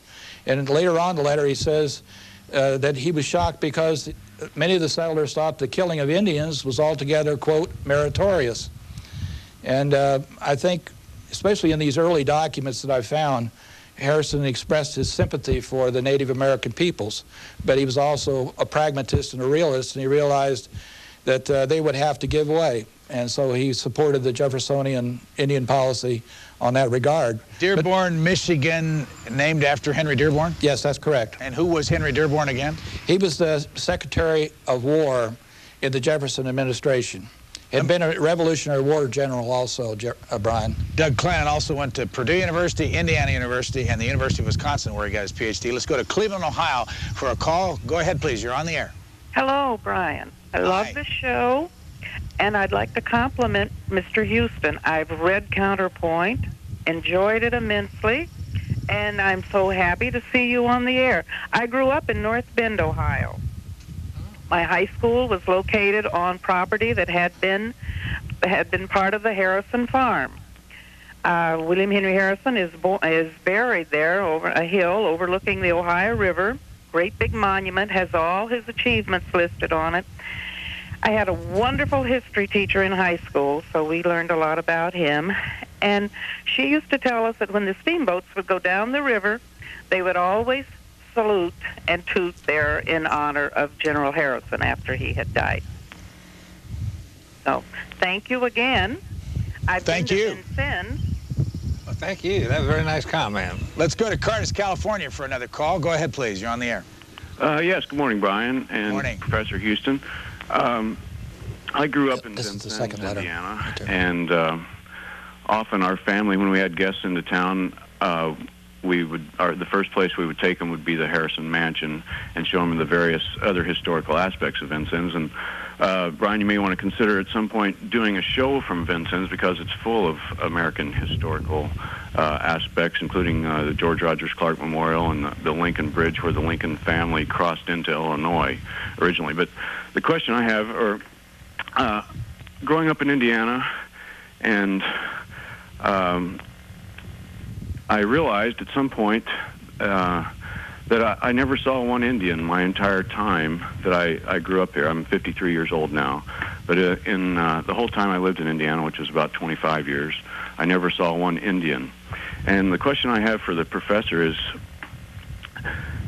how does the situation that we have today in Indiana differ from what we're going to have, say, 100 years from now in Kosovo? What's the difference between the ethnic cleansing that went on then and the wiping out of the Native American from what we call Indiana? Thanks. Jim Huston. I suppose one might find some parallels there, but there are many differences, too. In fact, even Harrison observed that sometimes even the most well-meaning people who'd come in, the missionaries and so on, with their brand of civilization, were doing away with the Indian tribes and traditions just as much as were those who came in with violence. So it was a clash of cultures at work there. But I don't think the same thing was quite operating always in those ways. True, we don't see Indians in Indiana now, but we do in Oklahoma. I saw many of them during military service, and so the Indian population is fairly large in the United States at the present time.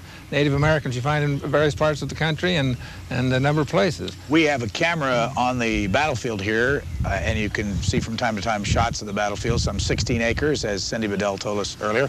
There you can see some of the monuments to the officers that were killed here on November the 7th, 1811, the Battle of Tippecanoe, 4 a.m. in the morning. There are 7 of those monuments around the grounds.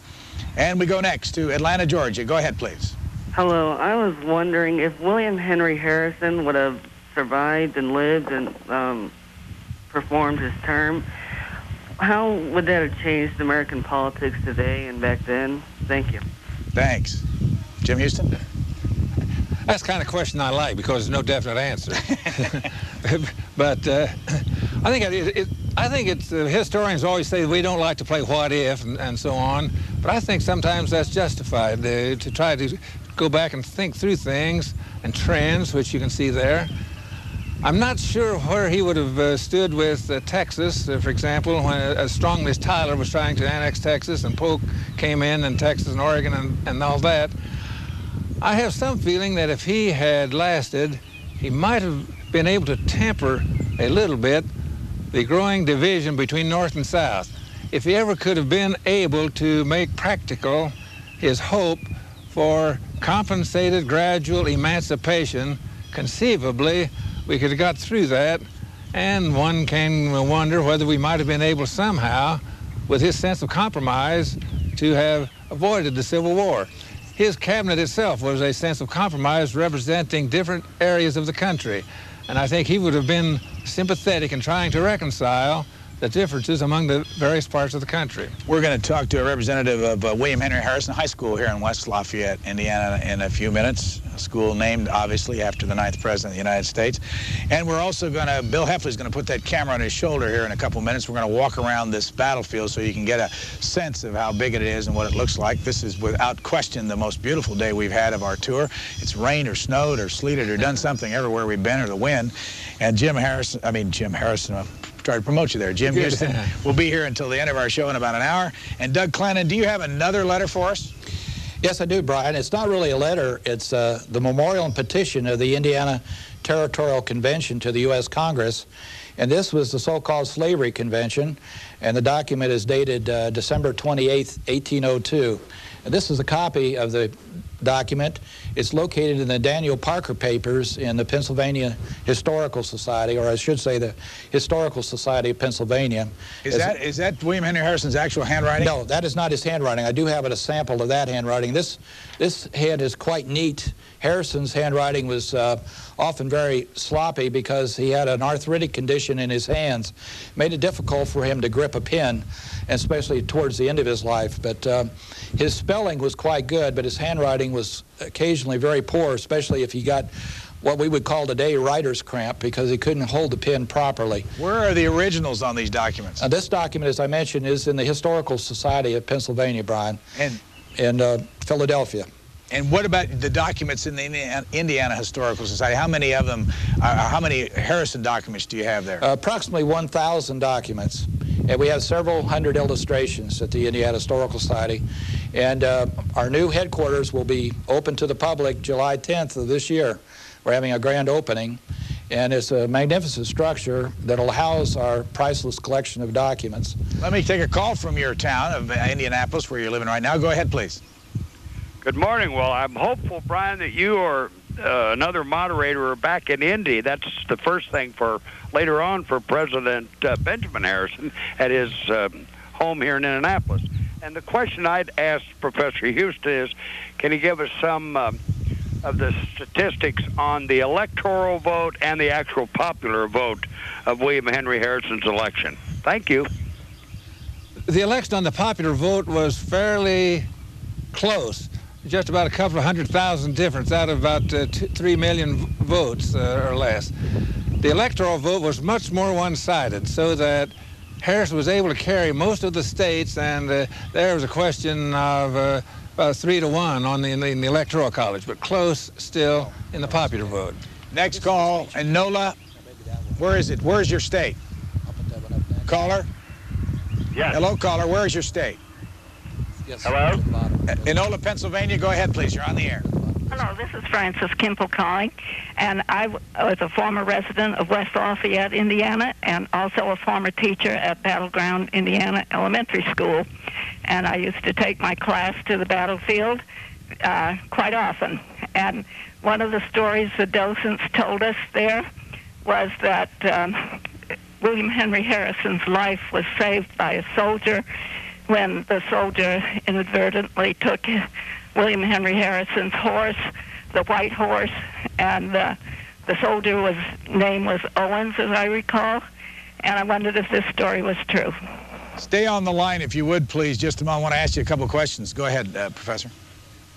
That's true. I think as we recounted that Colonel Owen got on a white horse, and the Indian who had been assigned to assassinate Harrison supposedly thought that Harrison was riding his white horse and shot Colonel Owen.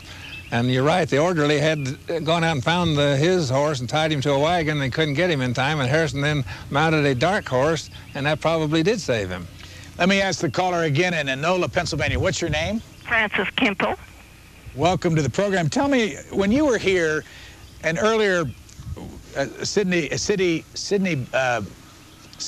Bedell, who runs this organization, told us that about 60,000 people come here a year, which is a pretty good number when you think that a couple of the presidential libraries in this country don't get more than 70,000 visitors a year. Why did you bring your students here, and what do you think they learned when you brought them here? Oh, I brought them there because I love the trees there, number one. And number two, I brought them there because it was history firsthand, as close to firsthand as you could get for them. And I just think it's wonderful for children to be exposed to the history of their country and to get them excited about it. How old were the kids? 4th grade, 9, 10. What do you think, from your experience, what was the thing that they learned the most when they came here and walked this battlefield? That it was wonderful that we had this conflict of cultures as we taught them, and that they could see both sides of the problem, that it was wonderful that the pioneers could come out and settle there, but it was also pretty devastating to the Indians, and that we need to be sympathetic and look at both sides of issues. Thank you very much for joining us. We have a call as Bill Heffley walks the battleground with his camera from Urbana, Ohio. Go ahead, please. Hi, my name's Margaret Miller, and I'm calling from Urbana, Ohio, and I had an interesting folk story I thought maybe your listeners might be interested in. When I was growing up here in school, they used to teach us a story about how the word okay originated here in Champaign County during the campaign of 1840 with Tippecanoe and Tyler, too. And they talked about the horse-drawn bandwagons in that campaign, where they would gather all the people together in the grassroots movement, and they would listen to the campaign speeches from off of the bandwagon. And across the bandwagon was painted the phrase, "The people is all correct." And being a grassroots campaign, they had spelled it incorrectly. Correct was spelled with the letter K, and all was spelled O-L-L. So the people is all correct, which was shortened down to the people is okay. And where did that? Because we heard last week that it was from Martin Van Buren's old Kinderhook up there in Kinderhook, New York. Oh, really? Yeah. What's your town again? Urbana. This is Champaign County. Urbana is the county seat. It's a small rural county in Ohio, and that's one of the things that we learned about our local history growing up here in our school system. And we've always sort of been proud about that. Thanks for calling that in. Well, there's two different stories on okay. I've never been able to find out the satisfaction, the origin of okay. Well, we'll let them both claim it for the purpose of this program. Very interesting. By the way, for teachers, and we gave you this number earlier, for teachers who want materials to go along with teaching these presidential programs, cspan.org/classroom. You can see that there is the brochure there on the right that we'll send to you, and 202-626-4858. If you want to get in touch with one of our folks in the education department, they're taking their calls right now. There's no charge for any of this now or in the future. It's 202-626-4858. Give us a call. Tap into our website. Doug Clanin, what else you want to show us this morning? Well, I have something very interesting. Here, this is one of the prizes of the Indiana Historical Society's library. This is the speech of Tecumseh. It was actually given on 2 days, August 20th and 21st of 1810, a little more than a year before the Battle of Tippecanoe. And this is very prophetic in a way. This is the section I'll be reading from. Now, of course, Tecumseh was illiterate, so he spoke his words to a translator, and then the translator then would in turn give it in English to the secretary who recorded this information. Dr. Clanin, who wrote that? Who actually physically wrote that? That I don't know who the secretary was, but I'm sure that Joseph Barron was the translator. He was fluent in Shawnee and several other languages, and he was one of Harrison's favorite translators. And Tecumseh said in brief, I wish you to take pity on all the red people and do what I have requested. If you will not give up the land and do cross the boundary of your present settlement, it will be very hard and produce great troubles among us. How can we have confidence in the white people? When Jesus Christ came upon the earth, you killed and nailed him to a cross. You thought he was dead, but you were mistaken. You have shakers among you, and you laugh and make light of their worship. So I just want to read a portion of that. It shows that the Shawnee prophet and his brother Tecumseh and several other Indians were greatly influenced by the Shakers. And that's how they developed some interest in Christianity and some understanding of Christianity is through the Shakers in their contacts with the Shawnees and other tribes. Tell me about pronunciation. I think I've referred to you're saying Tecumseh, I say Tecumseh. Which one? I'll ask both Doug Clanin and Jim Huston. Which one's right? I think Tecumseh is right, and I usually say Tecumseh. and actually, they used to spell Tecumseh in the earlier days. What do you say, Doug Clanin? Tecumseh. I think it may be part of the based on the part of the country you're from too, or I've also saw it spelled Tecumseh, T-H-A, Tecumseh. And how long did he live? Tecumseh? He was killed in the Battle of the Thames in 1813. October 5th, 1813. And how old was he? He's about 7 or 8 years older than Harrison. Why have so many books been written about him? Because he's such a great leader. In fact, if you look at Harrison's own writing, he calls Tecumseh a genius. He said if it were not for the proximity of the United States, which kind of hems him in, he would rank among the great of the Aztecs or the Incas as being a great leader. If you've just joined us, we're at Battleground, Indiana. We're talking about the 9th President of the United States. Next week, it's John Tyler, who is the 10th President, obviously. And that will be from Sherwood Forest down near Williamsburg, Virginia, a little bit south of Richmond, Virginia. And our bus will be down there, and we'll be doing the same kind of thing we've done with the earlier presidents. We have on the line Brian Anderson, who is a student at William Henry Harrison High School in West Lafayette, Indiana. Good morning, Mr. Anderson. Good morning. How are you? Pretty good, thanks. What year in school are you? I'm a senior this year. Where are you going to college? Hopefully, well, I've got a scholarship to Butler, so I'll be heading off there. It's in Indy. For those of you who don't live in Indiana, Indy is Indianapolis, and Butler is a school there. Why, or maybe I better ask you this way. During the time you've been at Harrison High School, how often, or did you ever learn who William Henry Harrison was? Yeah. And also during 8th grade, in my U.S. history class, we touched on him briefly, but in my junior year, I took an AP history class, and we talked about him briefly as well. Who is he to you? I mean, just explain it in your own words who you think he is. Well, I guess he'd kind of seem arrogant because he didn't really care about the weather when he gave his speech, to his inauguration speech, and probably kind of not really a nice guy either by the way he treated the Indians. How did he treat the Indians from what you know? He, tried to con them out of treaties and land by getting them drunk and giving them diseased blankets. Stay there for a second. What do you think of that explanation, Jim Huston? He made treaties with the Indians, but he did not do it by getting them drunk. In fact, he sponsored legislation to prohibit intoxicating beverages, and every time he had an Indian conference, when they had a conference in Vincennes, when they had a conference in Fort Wayne, he closed down all the public institutions, all the saloons and so on, prohibited any intoxicating beverages to the Indians. Brian Anderson, how big is Harrison High School? It's about 15,000 students. 1,500, you mean? I'm sorry, 1,500, yes. And do you ever talk about why your school's named Harrison, and how long has the school been there?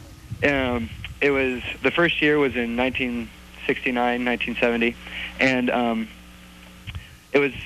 I asked around the administration, and they have Tippecanoe County School Corporation has a policy to name all their facilities after local heroes and names. Just a second. Jim Huston? Doesn't your school have band uniforms which are patterned after the period of 1812? Slightly, yes. Our mascot is the Raider, so we've got the uniformed and the boots like a Raider would wear. Brian Anderson, have you ever been out here to Battleground? Yes, I have. Did you ever come out here with your class? Not during Harrison, but while I was in Boy Scouts, we took a trip to the battlefield. What do you most remember about it out here? Basically that it wasn't like I remember, like when I studied in the history books, I've thought of something totally different, like a larger hill with a lot more trees, but I guess since it's a memorial now with other buildings, it kind of took away from the historical viewpoint. Hey, thanks for joining us this morning. Yeah, thank you. Brian Anderson, Harrison High School. We're looking at the monument there, and if we could go back, I want to show you where the fence is, and Bill Heffley's out there on the road. This is the monument in the center of the battleground at Indiana, and if he swings back again to show you where the fence is located, that road right there goes into Lafayette, Indiana, 9th Street actually, and right on the other side you can see the railroad tracks. That's the old Monon Railroad tracks. My grandfather built cars for the Monon Railroad years ago at the Monon shops. It's not called Monon anymore. You can go down that track and go all the way up to Chicago, all the way down to Indianapolis. Used to be the Hoosier Collegiate line. It went Purdue, Indianapolis with Butler, DePaul, and Bloomington, Indiana, then to Kentucky. St. Louis, Missouri, you're next. Go ahead, please. Good morning. I found an interesting sidelight about President Harrison's cabinet. His Secretary of the Treasury, Senator Ewing, had a close friend who so admired Tecumseh that he named one of his sons for him. This friend died and left a young family. Senator Ewing then took the boy Tecumseh into his home, christened him William. He went to West Point for his education. Made a career in the U.S. Army. He later married his stepsister, Ellen Ewing. His name was William Tecumseh Sherman. Do you agree with that, Mr. Huston? Yes, he was named Tecumseh, and then his mother said he should not have he needed a Christian name to go with that, so he became William Tecumseh Sherman. Doug Clanin, anything else you want to show us? Here's another prize in our collection. This is the only document we located that was written by Harrison on the field of battle on November 7, 1811. And it's, I'm reading from this portion right here. And if you were to go to the Indiana Historical Society when our building opens up for the public, why, you'll be able to see the original document in Indianapolis. And so that's his handwriting right there? This is actually his handwriting, Brian. This is what it would look like. What year was that written? November 7th, 1811, written right on the battlefield where you're seated right now. And it's the only document located that he actually wrote on the day of the battle that we were able to find. And it says the drumhead court-martial will sit immediately at the president's quarters for the trial of a Negro man called Ben for desertion to the enemy, to consist of 13 members, Colonel John Parker Boyd, acting Brigadier General, President. Ben was apparently a servant who escaped to join the Indians, and the intent was that Ben was going to lead some Indians to try to assassinate Harrison. They caught Ben in the lines after he had escaped, and they had the court-martial. And later on, in a letter he wrote to his friend, Dr. John M. Scott, he thought that probably Ben's life should be spared, but he decided to turn it over to this board of officers for them to make the final decision. Some were for Ben's execution, but Josiah Snelling, who was later, the Fort Snelling was not named in his honor. He was an officer with the 4th U.S. Infantry Regiment. He begged for Ben's life, said we should show the man mercy, even though he was going to betray us. And so that's what happened. Ben was then pardoned by Harrison as a result of the recommendation of this board of officers. But Doug Clanin is the editor of the Harrison Papers from 1800 to 1815, based in Indianapolis at the Indiana Historical Society. Long Island, New York is our next call. Go ahead, please. Hello, my name is Richard O'Brien, And I'd just like to mention that my wife's very close friend is named Isabel Neto, and she's the direct descendant of William Henry Harrison.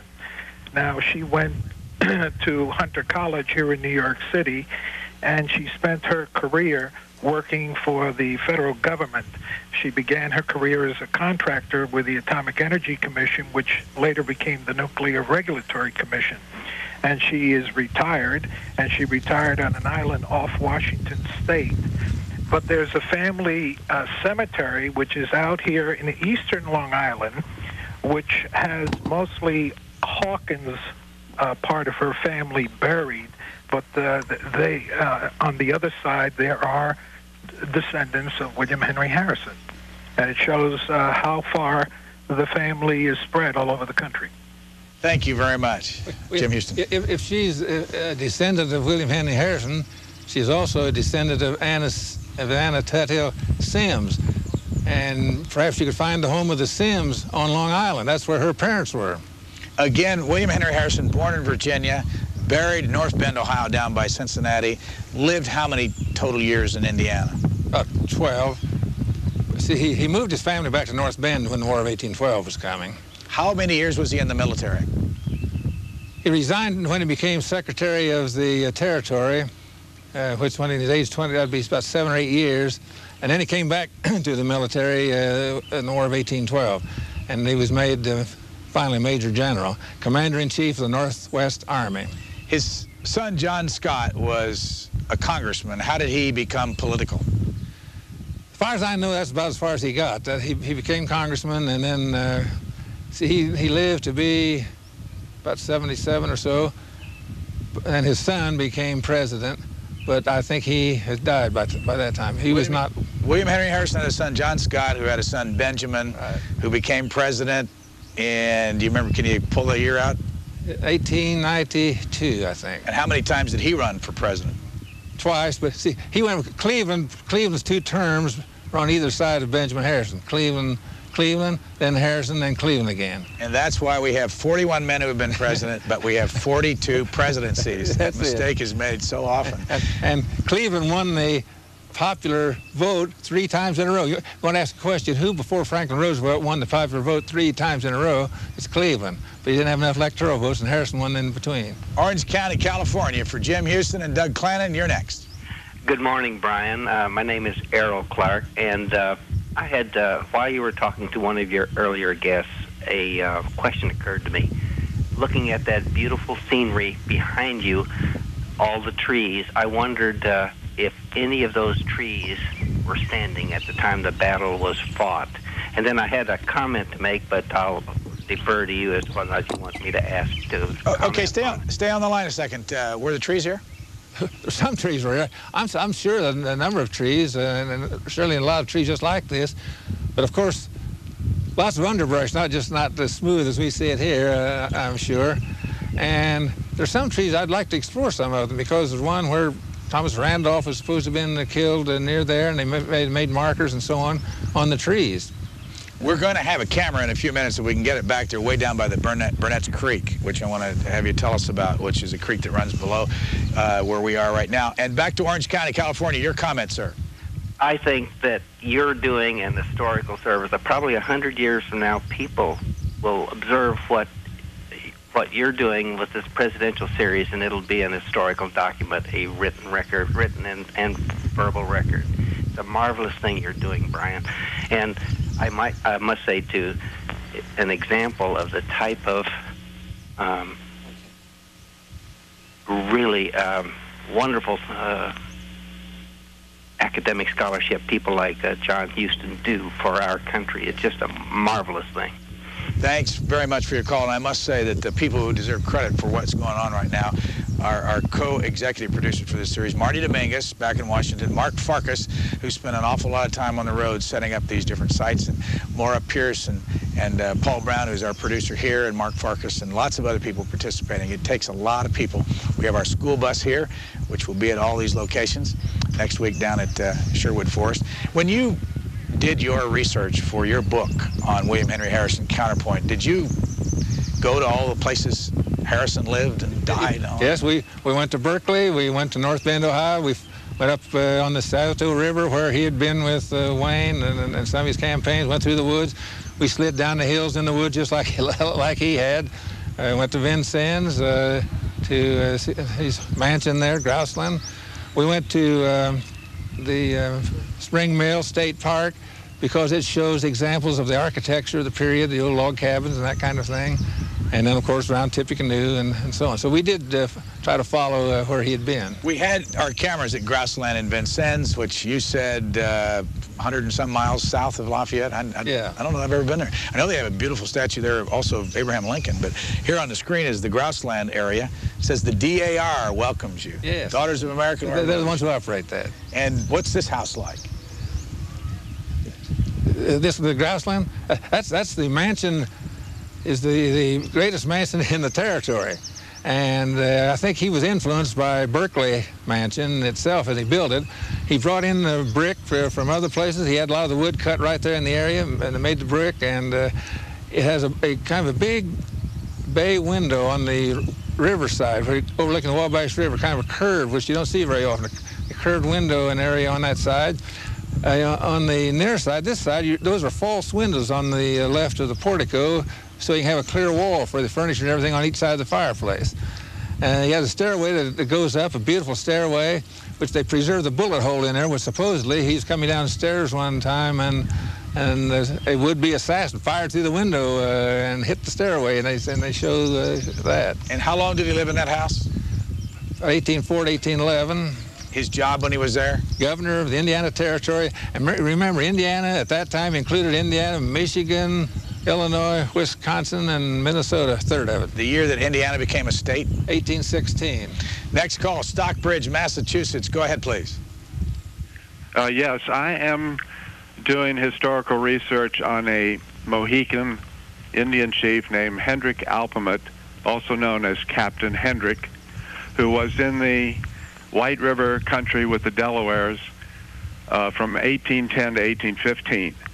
I was wondering, he apparently played a role in keeping the Delawares neutral in the conflict with Tecumseh, and I'm wondering if he ever met Harrison, if Captain Hendrick is mentioned in Harrison's correspondence, and if Harrison later commended him in his correspondence. Thanks. Doug Clanin, do you happen to know? Yes, there is mention of Captain Hendrick in the Harrison correspondence, and I believe that he did meet Captain Hendrick. And I've got some biographical information on him. And I think he was originally a Stockbridge Indian, if I'm not mistaken, and may have seen service in the American Revolution. So coming from Stockbridge, Massachusetts, yes, there was a connection. Now, if people want to get in touch with you after this program is over, where can they find you? They could contact me at the Indiana Historical Society at 450 West Ohio Street in Indianapolis, and our zip code is 46202. And we have a 1-800 number, IHS 1830. Yes, sir. That's for those who'd like to purchase the microfilm edition of the Harrison papers. How much is it? It's $300, which includes 10 rolls of microfilm of transcripts. Who's interested in this kind of thing today? Well, I think anyone interested in Indian-white relationships, for openers, we're only covering 15 years of Harrison's life, but it's concentrated because there's a lot of information, including all the Indian treaties that Harrison signed with these various Indian leaders, any correspondence, the speech of Tecumseh, speeches of the Shawnee Prophet. There's a great deal of information of value. And then those interested in just the territorial period could find useful information. Well, we do have some biographical sketches in the footnotes, for example, for Captain Hendrick is one example, and a number of the Indian leaders. So someone interested in family history as well, there's a number of petitions signed by various individuals, some of whom do not show up in the census records. So it's a valuable resource for anyone interested in this period of time in the history of Indiana, also the history of the United States. Doug Clanin is in the museum here. We're out on the battlefield, which is 16 acres at Battleground, Indiana. 2.5 hours south of Chicago, an hour north of Indianapolis. But if you think this area is peaceful this morning, you should see where Bill Heffley is. He's with a camera at Burnett's Creek, which is only, I'd say a couple hundred feet from here. It's down below the hill over here. What's Burnett's Creek, Jim Huston? That runs along the western boundary of the western area of the battlefield. You see, this is a very nicely chosen spot. It's kind of a tongue of high ground, which is mostly swampland around it, but the creek gave a good source of water for them as they came, and made this their campsite. It also provided something of a barrier on that side. Prophetstown's on the east, Burnett's Creek was on the west. And we're surrounded by the Wabash River, the Tippecanoe River, Burnett's Creek, the Tippecanoe Battlefield. And on this spot, November the 11th or 7th, 1811, I'll get the dates straight, 11/7/11. 11/7/11. How many people were killed? Something like 32 or so on the, I believe, on the one side. In the Indian, they didn't count very accurately, but they think the casualties there were about the same.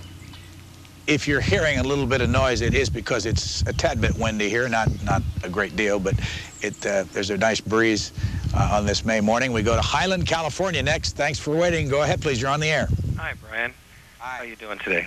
Good. I'm tickled about this. Must be a nice homecoming for you. I grew up in West Lafayette, and I'm teaching school out here now. It looks like that we might have a Heisman Trophy winner for Purdue this year with that breeze.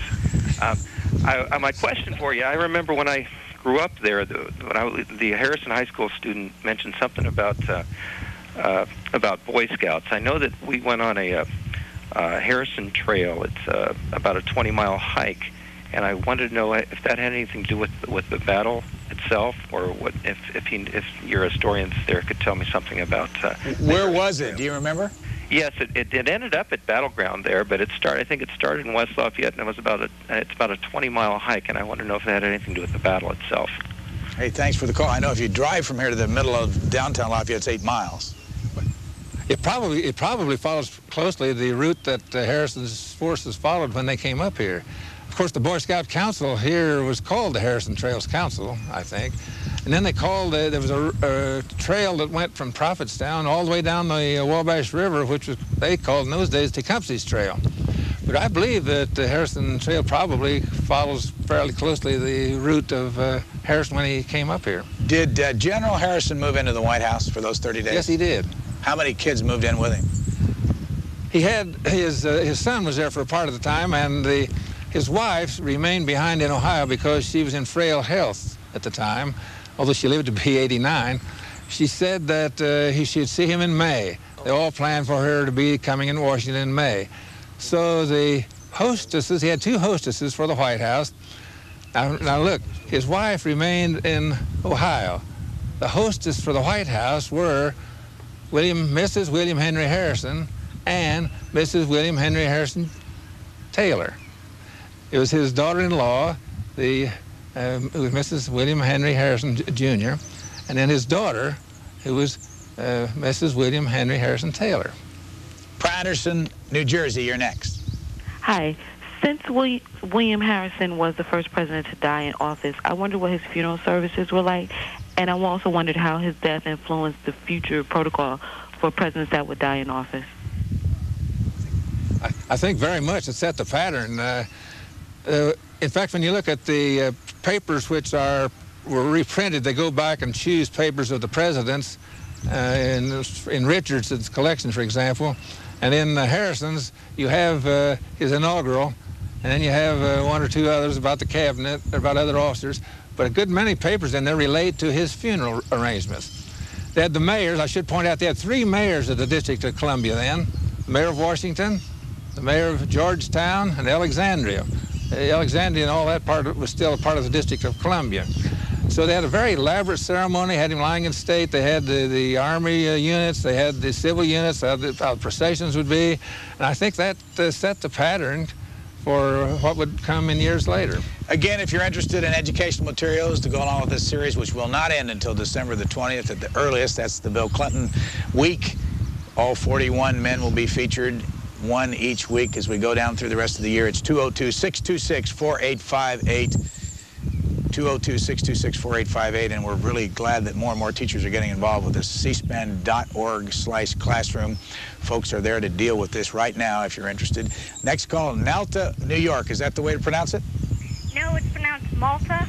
Oh, it's Malta. I'm sorry, I got an N on my screen. Welcome to the program. What would you like to talk about?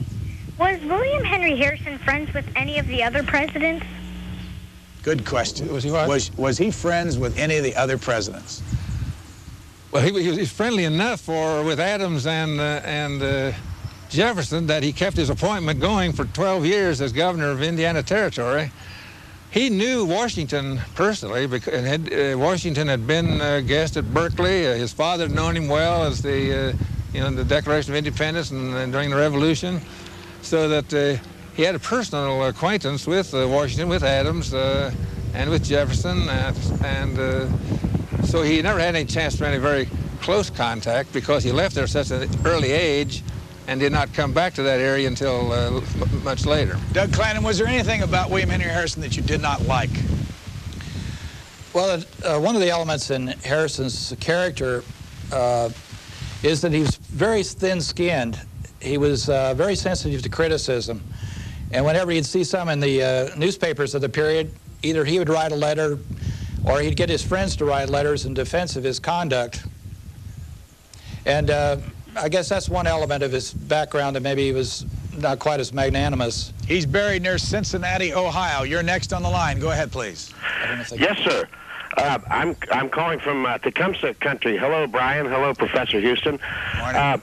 I was wondering if you'd ever heard a bizarre anecdote about his son, John Scott, and his grandson, who was president, about the grandson, Benjamin Harrison, toured a medical school in Cincinnati, and by a bizarre mix-up, they had his father's corpse, John Scott's corpse, hanging there, and he was horrified when he saw that it was his own father's corpse hanging there. I was wondering if the professor had heard about that. Well, it's fun that you should call because we were talking about this yesterday. I wanted to know how we were going to get this story told. Have you ever been out to the gravesite there at North Bend?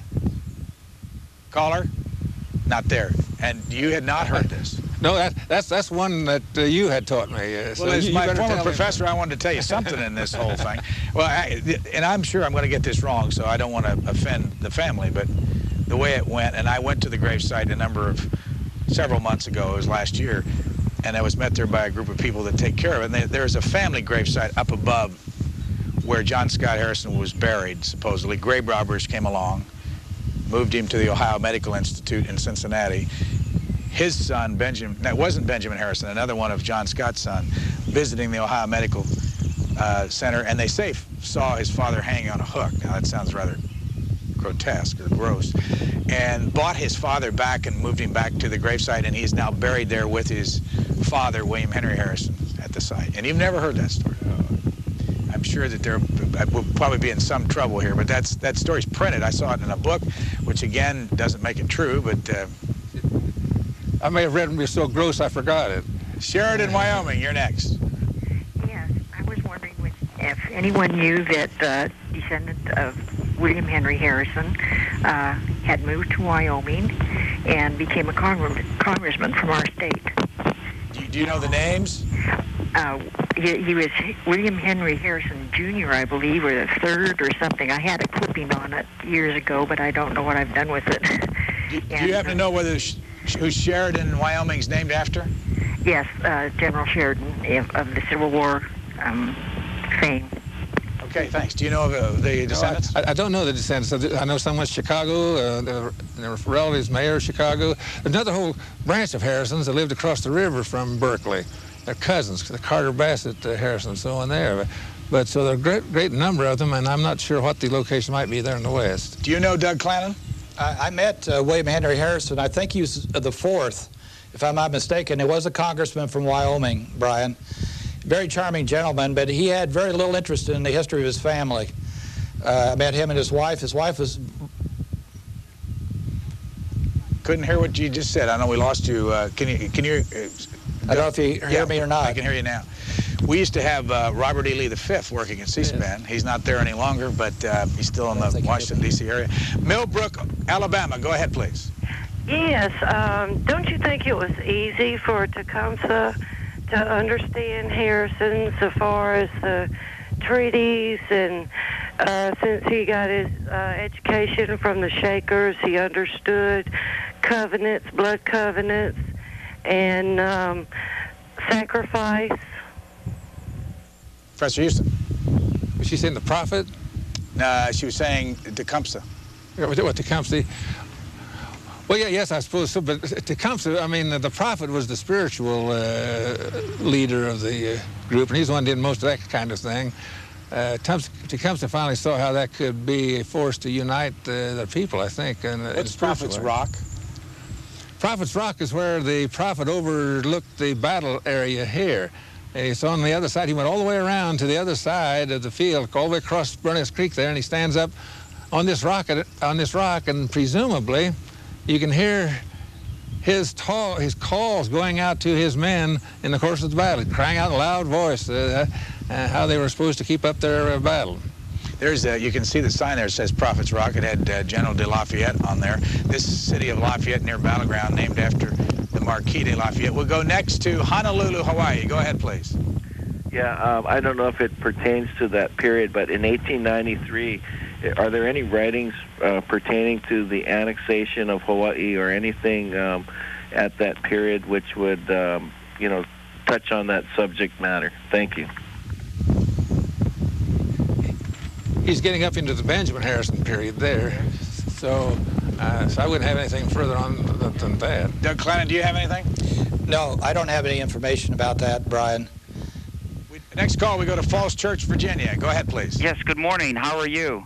Fine, you were talking about relatives and the various people who related to them. As far as I know, there were relatives in Virginia for quite a while who, let me turn my TV down,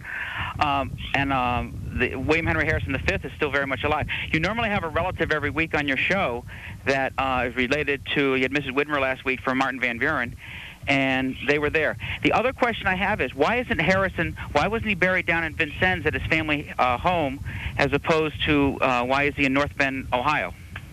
Jim Huston, do you know?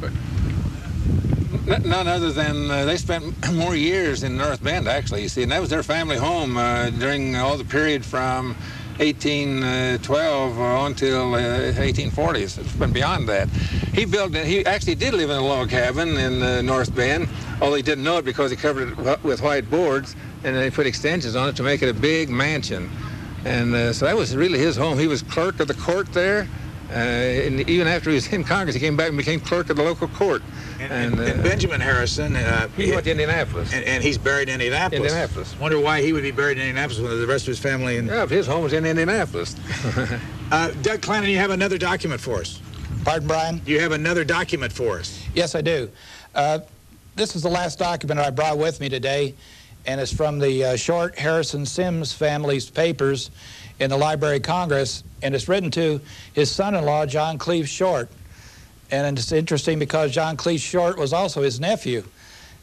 John Cleave Short married the Harrison's oldest child, Elizabeth Bassett Harrison, and they all called her Betsy. And so first cousins were married, and apparently that was a more common practice then than it is today. And it's dated from North Bend, 9 April 1815, and I'm reading from this portion of the letter. As I see no possibility of your aunts getting up with her young child, in the present state of the roads and waters, I've determined to keep from her the knowledge of Betsy's situation. What this refers to is he didn't want his wife to know that Betsy was expecting a child any day. And in fact, the child was delivered right on that date, or shortly there before. And the child died, unfortunately, at a very early age. And about 10 minutes left. Marshfield, Wisconsin. Next call. Go ahead, please. Hi there. I have a light question and a slightly more serious question.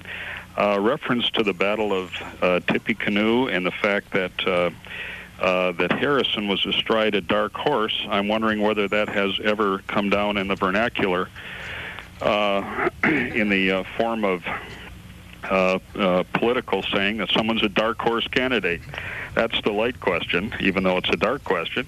And then perhaps more seriously, what relationship, if any, did Mr. Harrison have with George Rogers Clark or his younger brother, William Clark? And I'll hang up and listen to your answer. Thank you. Jim Huston.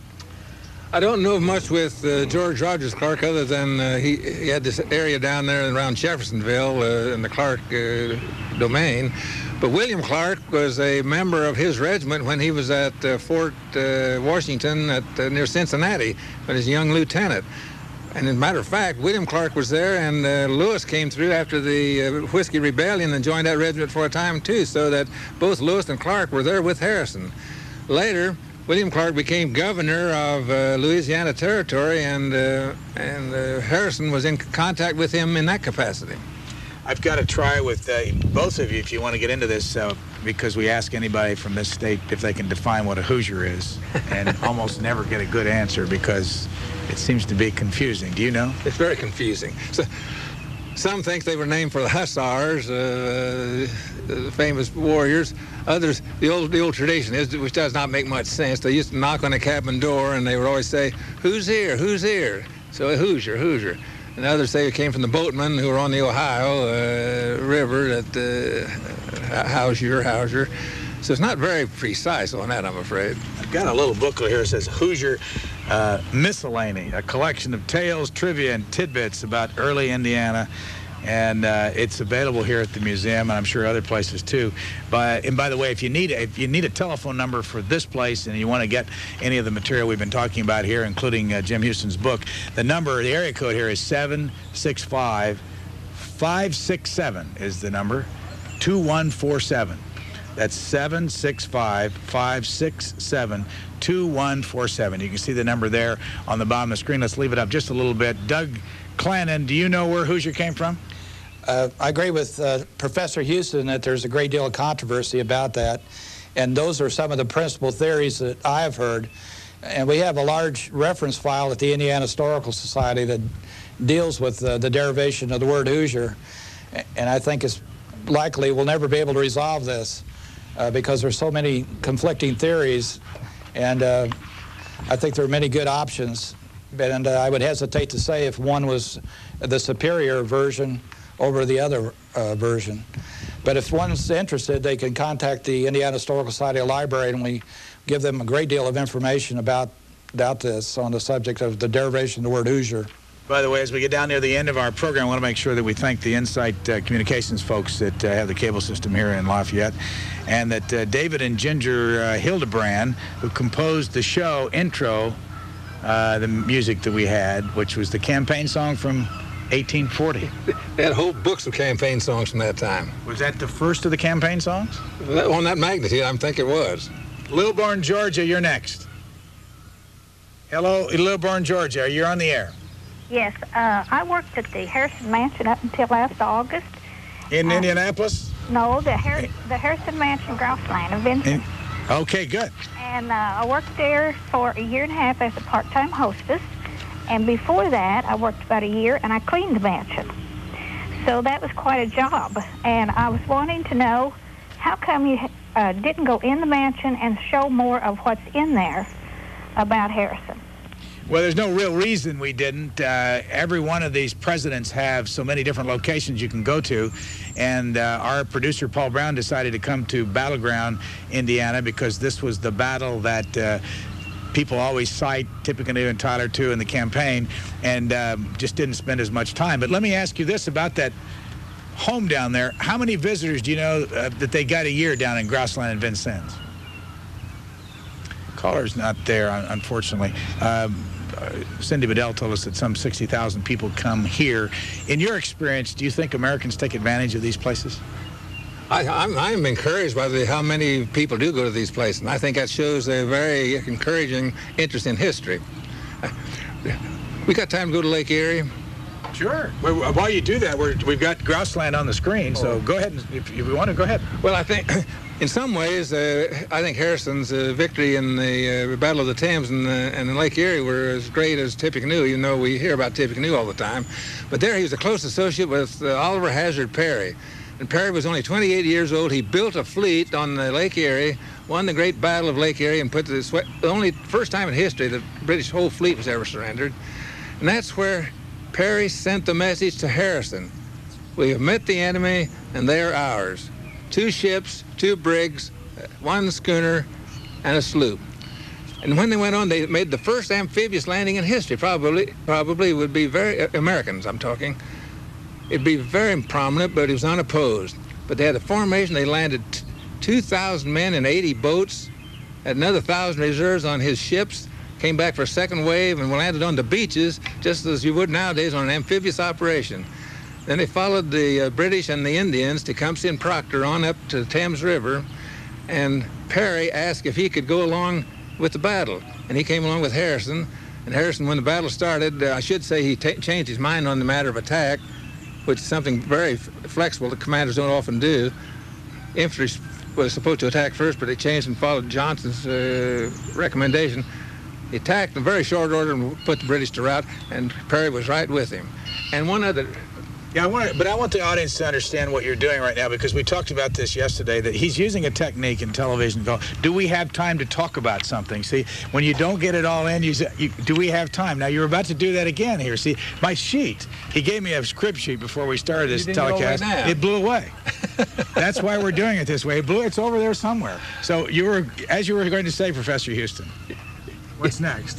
and so at the Battle of the Thames, Tecumseh was killed. And I don't know where he was buried or anything. But when it was over, one who claimed, or others claimed for him, that the one who killed Tecumseh was Richard Johnson of Kentucky, who'd come out of Congress to join the forces with Harrison and the rest of them. Johnson is the one who became vice president under Martin Van Buren, and Johnson is the one who's commanding the mounted troops with Harrison, was running for vice president again in 1840 when Harrison was running for president. And you've just gotten me out of hot water, because our historical consultant, John Splain, wanted me to ask you about Richard Johnson, the former vice president. I had forgotten it, and so therefore it all works out. Dallas, Texas, you're next. Go ahead, please. Morning, Brian. Morning. I have a question for the gentleman. I have it's like a blanket someone did, William Harrison, and I didn't know if they would know how much it would be worth, value-wise. What it has is him on a white horse, and there's 6 circles on it. One has the Barclay Plantation, one has the North Bend, one has looks like the White House, the other one has a treaty picture on it, and another one has a Tippecanoe battle. And also has around the border, quilted in, born at Berkeley, Virginia, February 9th, 1773, governor of Indiana Territory, 1812, inaugurated on March 4th, 1841, 9th President of the United States. Now, do you have a quilt that looks like this? Yes. And where did you get it? I got it from my parents. They got it. I remember it hanging in our den back in 1960s. Do you have any idea how old it is? Have no idea. Matter of fact, on the very back, it says $85. I think they got it at a garage sale. That's a pretty steep price. Hey, thank you very much. That's our last call for the program. It pretty much covered at least what we've covered in the program. Yeah, very good. But you see, they had all kinds of things like that during the campaign. They had scarves and so on, kerchiefs, which would have little pictures showing his career all up to then. And that was a common way they did it, and that's an interesting thing to have. Doug Clanin, you have a final comment for us? Yes, we have a number of Harrison artifacts in our library, and we don't have a quilt, I don't believe, and it'd be worth a considerable amount of money if it's the genuine article. Last question from me to you. What's the most interesting thing, in your opinion, about William Henry Harrison? The most interesting thing about me is, from my standpoint, is level of competence at a time when there was a good deal of corruption in politics, and it's kind of reminiscent of what we have today. I think, although he was not an original thinker, I think by and large Harrison was a competent administrator and leader, and I think he tried to balance up the various needs of both the whites and the Native Americans. Unfortunately, the Native Americans suffered in the long run. But I think basically he was an honest man who was trying to do a good job out here, given his background. And I think from that standpoint, that's what stands out in my mind about Harrison and his career. Doug Clanin with the Indiana Historical Society, a graduate of Purdue and Indiana, and a PhD at the University of Wisconsin. How about from your perspective, now that you've thought through this, William Henry Harrison? I think that's what he said, I think is quite right. I would rate him fairly highly as a military commander, how flexible he was and how effective he was, really. He was a little bit thin-skinned. Incidentally, there's a man down in Vincennes called William McIntosh. His friend Park published a piece in the Western Sun, a newspaper, said he's a propitious liar, he's inveterate cheat, he's no good, and so on. And he published it right in the paper, signed B. Park. Later, he was after him on land deals and so on, and he criticized Harrison. Harrison sued him for slander, and he won the case, given $8,000 or something, sold land to get the money, gave 2/3 of it back to him because he said he wanted to show it wasn't for the money, and then later he gave the rest of the money to children of people who were lost in the War of 1812. One more time with our educator number, 202-626-4858, 202-626-4858 for you teachers. This is for teachers only. Any grades, any school, 202-626-4858. Call and we'll send you out materials on this program and sign you up for C-SPAN in the classroom at no charge to you. Jim Huston, this book we were talking about, Counterpoint, a novel about this era, available here at the Tippecanoe County Battlefield. How much did it cost? Oh, it's bargain price now because not any left to speak of. But we are arranging we are on the process, we might do a republication. Jim Huston taught history at Purdue University for 25 years and was dean at Lynchburg College and still lives in Lynchburg, Virginia. Right. Of all the history you taught, what was the favorite? I'm not going to ask you who your favorite student was. I'm going to ask you what's your favorite period in history? Is it obvious? No, it's not obvious. I usually do with the recent and then with the military and the international aspects. And I think the presidencies of Wilson, Roosevelt, and Truman are the kinds that I pay more attention to. By the way, the cost of your book here, if they call here, is $10. Right. So it's a bargain paperback. Jim Huston, thank you very much. It was good to have you with us on our ninth stop. Thank you. Good to have this kind of an academic reunion. This is Battleground, Indiana. If you've just joined us, we're about 2.5 hours south of Chicago, an hour north of Indianapolis, 8 miles from Lafayette, Indiana. This was the site of the famous Battle of Tippecanoe, where we have been talking about the 9th President of the United States, William Henry Harrison, buried at North Bend, Ohio. He was President of the United States for 30 days in 1841. He gave the longest inaugural speech in history, 8,500 plus words, an hour and 45 minutes. Next stop, we go to Sherwood Forest, down below Richmond, for John Tyler, 10th President of the United States. Have a good day.